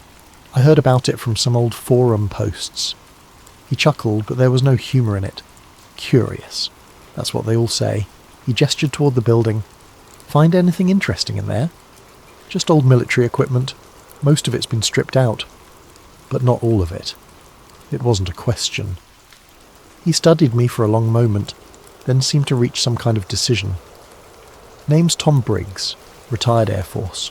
Spent 20 years working radio triangulation and signal intelligence out of Nellis. What brings you out here?" "Same thing that brings all of you eventually. That goddamn radio call." He leaned against his truck, suddenly looking every one of his 60-plus years. "I was on duty that night in '97, working the monitoring station. We tracked that transmission in real time." My heart nearly stopped. "You were there." "Not there," he said, pointing toward the building, "but I was part of the team that pinpointed where it came from. And I can tell you right now, it didn't come from some payphone like everyone thinks." "Where did it come from?" Tom was quiet for so long I thought he wasn't going to answer. Finally he sighed. "Signal originated from inside restricted airspace, about 2 miles above this exact location, moving at approximately 80 miles per hour in a northwesterly direction." "Moving? Like from an aircraft?" "That's what we thought at first. But no aircraft was supposed to be in that airspace, and the signal characteristics." He shook his head. "Damn thing was broadcasting on frequencies that weren't even commercially available in 1997. The transmission equipment would have had to be decades ahead of anything we had at the time. I felt like the ground was shifting beneath my feet." "Are you saying the caller wasn't human?" Tom's laugh was bitter. "I'm saying the caller wasn't calling from Earth, at least not from the surface, whether he was human or not. That's above my pay grade, but I can tell you this. We tracked similar signals every year after that. Same date, same time, same general area. Always from altitude, always moving. Every year. Every September 11th, 3:10 a.m. Pacific, like clockwork." He pushed himself off the truck and walked toward me. "I've been coming out here for the anniversary for the past decade, ever since I retired. Call it professional curiosity." "Have you ever heard the transmission yourself?" "Not directly, but I've got equipment in the truck that can pick up the signal when it broadcasts." He paused. "Which, according to my calculations, should be happening in about 6 hours. I stared at him. "Tonight?" "Tonight's September 11th, isn't it? And if you're out here with questions about that old coast-to-coast call, then you've already been logged by whoever's been monitoring this site. Might as well stick around and see what happens." The casual way he mentioned being logged sent a chill down my spine. "What do you mean, logged?" Tom pointed toward the building. "That radio console in there is not just receiving signals, it's been transmitting location data on everyone who visits this site for the past 28 years. License plates, cell phone signatures, facial recognition if you get close enough to the building." I instinctively took a step back. "Transmitting to who?" "Wish I knew, but whoever's been maintaining this place, they've got resources and technology that goes way beyond amateur radio enthusiasts." He studied my face in the dim light. "If you heard that call and came looking, then you're part of whatever's happening here now. Question is, are you ready to find out what that means?"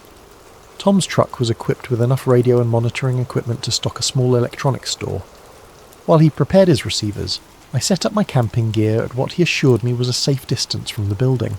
Close enough to observe, far enough away to avoid whatever scanning equipment might be hidden inside. As midnight approached, Tom became increasingly focused on his instruments, adjusting frequencies and checking signal strength indicators. I tried to make conversation, but he was clearly in professional mode now, decades of military training taking over. "You ever think about what the caller was really warning about?" I asked as we waited in the darkness. "Every day for 28 years, Tom replied without looking up from his equipment. "But I've learned that sometimes the warning isn't meant for the people who hear it first. Sometimes it's meant for the people who come looking later. At 2:30 a.m, Tom's equipment began detecting anomalies. Radio frequencies that had been silent all evening suddenly came alive with activity, though nothing we could hear clearly. Just bursts of what sounded like digital data transmission. "Something's coming," Tom said quietly. "Whatever's been broadcasting that signal, it's powering up." At exactly 3:09 a.m, every piece of radio equipment in Tom's truck went silent. The sudden absence of static and background hum was more unsettling than any sound could have been. "Here we go," Tom whispered. At 3:10 a.m, my shortwave radio crackled to life. The voice that emerged from the speakers was exactly the same as the one I'd heard on Dad's tape. The same frantic, breathless panic. The same desperate words spilling over each other in fear. But this wasn't a recording. The signal was live, broadcasting in real time with all the characteristics of a current transmission. "Hello? Hello? Is anybody out there? This is... I can't tell you my name. They're listening. They're always listening. I used to work at Area 51, at the facility they call S4. I need to tell someone what's happening there." Word for word, it was identical to the 1997 broadcast. But as I listened, I began to notice subtle differences in the background. The hum that had intrigued me on Dad's tape was stronger now, more complex. It sounded like machinery. Not electronic equipment, but something mechanical, rhythmic, like the steady beating of enormous gears. "They're not from here. They're from somewhere else. Another dimension, another reality, I don't know. But they're here now, and they've been infiltrating our military installations. They look like us, but they're not us. They're preparing for something." Tom's equipment was going crazy, needles jumping across dials as he tried to triangulate the source of the transmission. "It's directly overhead," he whispered. 2,000 feet up and holding position." I looked up at the star-filled sky but saw nothing. No aircraft lights. No movement against the constellations. The transmission continued. "If anyone's listening, if anyone cares about this country, you need to know they're coming. They've been here for decades, but now they're ready to reveal themselves. The time is coming when they won't hide anymore." The frantic voice began to break up, just as it had in 1997. But instead of cutting to Art Bell's response, the signal faded to static, then silence. Tom and I sat in the darkness for several minutes, neither of us speaking. Finally he began shutting down his equipment. "Same message," he said quietly. "Word for word, exactly the same as 97. But that's impossible. It's been 28 years. Tom packed his equipment methodically, his movements careful and deliberate. Maybe the message wasn't meant for 1997. Maybe it was meant for now. As we prepared to leave, I made one final check of the building. The radio console that had been humming with activity was now dark, its green lights extinguished. But in the drawer where I'd found the logbooks, there was something new, a single sheet of paper that hadn't been there before. The paper contained a list of coordinates, hundreds of them, scattered across the United States and other countries. Below the coordinates was a date, September 11th, 2026. And at the bottom of the page, in the same shaky handwriting I'd seen on Dad's cassette tape, were 4 words. "The warning is complete." 3 months have passed since that night in the Nevada desert. I've digitized Dad's tape and compared its background hum to the recording I made of the live transmission. The patterns match perfectly. Not similar, not close, but absolutely identical, down to the most minute frequency variations. It's as if the same message has been broadcasting for 28 years, unchanged and unchanging, waiting for the right people to hear it at the right time. I've traced the coordinates from the paper I found in the building. They correspond to military installations, government facilities, and research centres around the world. Some are public knowledge, NORAD, the Pentagon, major Air Force bases. Others are more obscure, locations that don't appear on any official maps but show up in declassified documents and conspiracy theory forums. All of them are scheduled to be revealed according to the paper on September 11th, 2026. Tom and I stay in touch. He's been monitoring radio frequencies around other coordinates on the list, and he's detected similar transmission anomalies at sites across the southwest. Always the same date, always the same time, always the same message. The warning is spreading, broadcasting from more locations each year. The rational part of my mind still insists this is elaborate fiction. A decades-long hoax perpetrated by unknown parties for unknown reasons. But the evidence keeps accumulating, and my father's cassette tape remains the most damning piece of all. Why did he record it? Why did he save it for 28 years with a warning not to play it? And how did he know that someday someone would need to hear not just the famous call, but the part that came after? Art Bell's genuine shock at the sudden satellite failure, his immediate suspicion that someone didn't want the message heard. I've started having dreams about the desert, about standing in that abandoned building and listening to voices that shouldn't exist. In the dreams, the caller's voice is clearer, less frantic. He's trying to tell me something specific, something beyond the general warning about extra-dimensional beings and infiltration. He's trying to tell me that the transmission isn't a warning about something that might happen. It's a countdown to something that will happen, and we have less than a year left. I think about that final night often, about Tom's words as we packed up our equipment under the desert stars. Maybe the message wasn't meant for 1997. Maybe it was meant for now. But I've come to believe something even more unsettling. The message wasn't just meant for now. It was meant to create now. Every person who heard that call, every investigator who followed the trail of clues, every forum post and conspiracy theory it spawned, were all part of something larger, a carefully orchestrated sequence of events designed to bring the right people to the right places at the right time. The caller said they were coming back. He said they'd been preparing for decades, waiting for the right moment to reveal themselves. September 11th, 2026 is less than 13 months away. Maybe this was the warning, and maybe we missed it the first time because we weren't ready to understand what we were really hearing. But now, 28 years later, with the world balanced on the edge of technological revolution and social upheaval, maybe we're finally ready to listen. My investigation has revealed a truth that's both terrifying and magnificent in its scope. The 1997 call wasn't a cry for help. It was a recruitment message designed to identify and gather people with a curiosity and determination to follow the trail to its conclusion. Every person who heard the call and felt compelled to investigate, every forum post analysing the background hum, every late-night drive to the Nevada desert. It was all planned, orchestrated by intelligence far beyond human comprehension. We weren't discovering the truth. We were being led to it. The evidence is everywhere once you know how to look for it. The forum posts from 1999 that conveniently provided just enough information to keep people searching. The local residents at each site who had decades of documentation ready to share with visitors.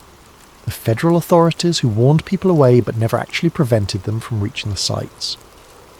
Even Tom's appearance at the Nevada installation wasn't coincidence. I've since learned that he received an anonymous tip about unusual activity at the site, timed perfectly to ensure he'd be there when I arrived. We were meant to meet, meant to combine our knowledge and resources to uncover the full scope of the network. The question is, are we ready for what comes next? I've set up my own monitoring equipment now, scanning frequencies around the clock. The annual transmissions are getting stronger, more frequent. What started as a single desperate call in 1997 has become a network of signals broadcasting from locations across the globe. But I've also detected something new in recent weeks. Responses. Other voices, speaking in languages I don't recognise, transmitting from coordinates that don't appear on any of our maps. The network isn't just broadcasting anymore, it's communicating, coordinating, preparing for something massive. The pattern is accelerating.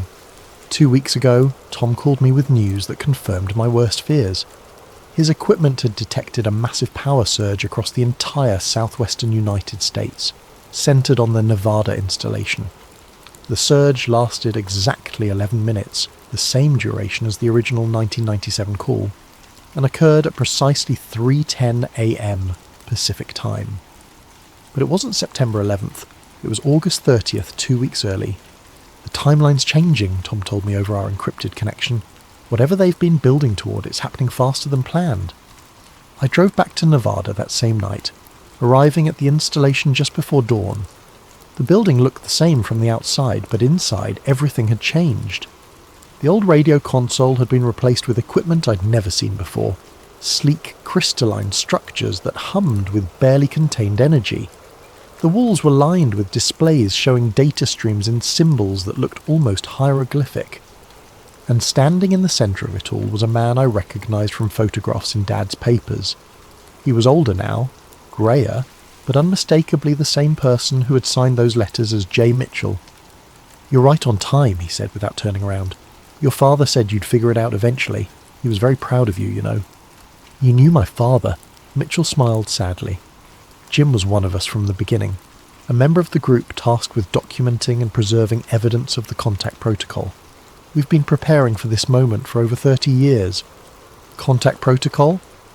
The systematic introduction of humanity to our partners in this venture," Mitchell explained, gesturing toward the alien equipment surrounding us. "The beings your father's generation called extra-dimensional are actually our ancestors, humanity's future selves, travelling back through time to guide our development and ensure we reach the point where contact becomes possible." The revelation hit me like a physical blow. "Time travellers?" "Think of it as temporal anthropology," Mitchell said. "They've been observing and occasionally intervening in human development for centuries, but always carefully, always gradually." The 1997 broadcast was the beginning of the final phase, the recruitment and preparation of individuals who would help facilitate the open revelation of their presence. He activated one of the displays showing me a timeline spanning decades. The 1997 coast-to-coast call was just one point on a vast map of interventions, UFO sightings, government leaks, conspiracy theories, and media portrayals all carefully orchestrated to gradually prepare humanity for the truth. Every person who heard that call and felt compelled to investigate was selected for specific psychological and intellectual traits, Mitchell continued. Curiosity, persistence, the ability to think outside conventional frameworks. You and hundreds of others like you have been unknowingly preparing for this moment your entire lives. What moment? Mitchell's expression grew grave. September 11th, 2026 was the original timeline for open contact. But global events have accelerated beyond projections. Climate change, technological advancement, social upheaval. Humanity is approaching a critical point earlier than expected. The contact timeline has been moved up. To when? September 11th, 2025, this year, 63 days from now. The weight of the revelation nearly buckled my knees. "Why are you telling me this?" "Because you have a choice to make," Mitchell said. "You can walk away now, return to your normal life, and watch the revelation unfold on the news like everyone else. Or you can stay and help us prepare for what's coming. Your father chose to help, but he knew the final decision would be yours." I thought about Dad's cassette tape, his careful preservation of evidence, his lifelong fascination with the unexplained. He'd been part of something incredible, something that would reshape humanity's understanding of its place in the universe.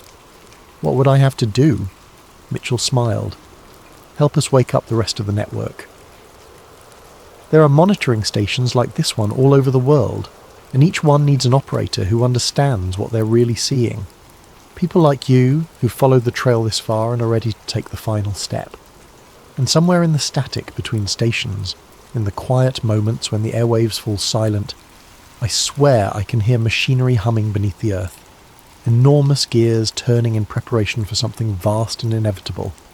The warning is complete," the paper said, "but I don't think the warning was ever meant for us. I think it was meant for them, our future selves, confirming that the timeline was proceeding as planned, that the right people were in the right places at the right time." I accepted Mitchell's offer. Over the past 2 months, I've helped activate 17 monitoring stations across North America. Each station is operated by someone like me, a person who heard the call, followed the clues, and discovered they'd been selected for something extraordinary. We're not just observers anymore. We're participants in the most significant event in human history. The technology is beyond anything our current science can explain. The equipment doesn't just monitor radio transmissions. It monitors temporal fluctuations, tracking the movements of beings who exist partially outside our normal time stream. What we've been calling extra-dimensional is actually extra-temporal, our descendants from a future where humanity has learned to navigate time itself. They've been guiding our development for centuries, nudging us toward the technological and social breakthroughs necessary to join them as partners rather than remaining as subjects of study. The revelation scheduled for September 11th isn't an invasion or conquest. It's a graduation ceremony. Humanity is about to learn that we're not alone in the universe because we never were alone. We've been under the protection and guidance of our own future selves all along. The Coast to Coast call in 1997 was their way of identifying people with the intellectual flexibility and emotional stability to handle this truth. The frantic, terrified voice wasn't warning about an invasion. It was expressing the natural fear and confusion any person from our era would feel upon discovering the reality of time travel and temporal intervention. But the caller wasn't just any person. Analysis of the voice patterns and linguistic markers suggests he was one of us, one of the people recruited through the decades-long selection process, but from an earlier iteration of the timeline. His fear came from understanding what was approaching, not from being threatened by it. September 11th, 2025 is now just 3 weeks away, and the final preparations are accelerating. The monitoring stations have become communication hubs, allowing real-time coordination between the temporal intervention team and their contacts in our era. The conversations I overhear are fascinating and terrifying in equal measure. Discussions of timeline stabilization, cultural adaptation protocols, and the careful choreography required to reveal the truth without causing mass panic. I've learned that the specific date, September 11th, was chosen not for its symbolic significance in our timeline, but because it represents a temporal intersection point where multiple probability streams converge. On that date at exactly 3:10 a.m. Pacific time, the barriers between our time and theirs will be thin enough to allow for stable, permanent contact. The revelation won't be subtle. Every monitoring station will activate simultaneously, broadcasting a coordinated message that will override radio, television, and internet communications worldwide. The message will come not from mysterious callers or government spokespeople, but from recognizable human faces, our descendants, showing us what humanity becomes when we survive our current challenges and learn to work together on a cosmic scale. The future they represent isn't utopian, but it's hopeful. They've survived climate change, technological disruption, and social upheaval by learning to think beyond the limitations of linear time. They've become gardeners of their own past, nurturing the seeds of wisdom and cooperation that will grow into the civilization they represent. And in 21 days they're going to offer us the chance to join them. I think about my father often during these final weeks. He spent years preserving that cassette tape, knowing that someday his son would need to hear it and follow the trail to its conclusion. He was part of a generation that laid the groundwork for this moment, and now it's my generation's turn to take the next step. The choice that awaits humanity on September 11th isn't whether to accept or reject contact with alien beings. It's whether we're ready to accept responsibility for becoming the ancestors of a civilization capable of travelling through time to guide its own development. Are we ready to become gardeners of time itself? In 18 days, we'll find out.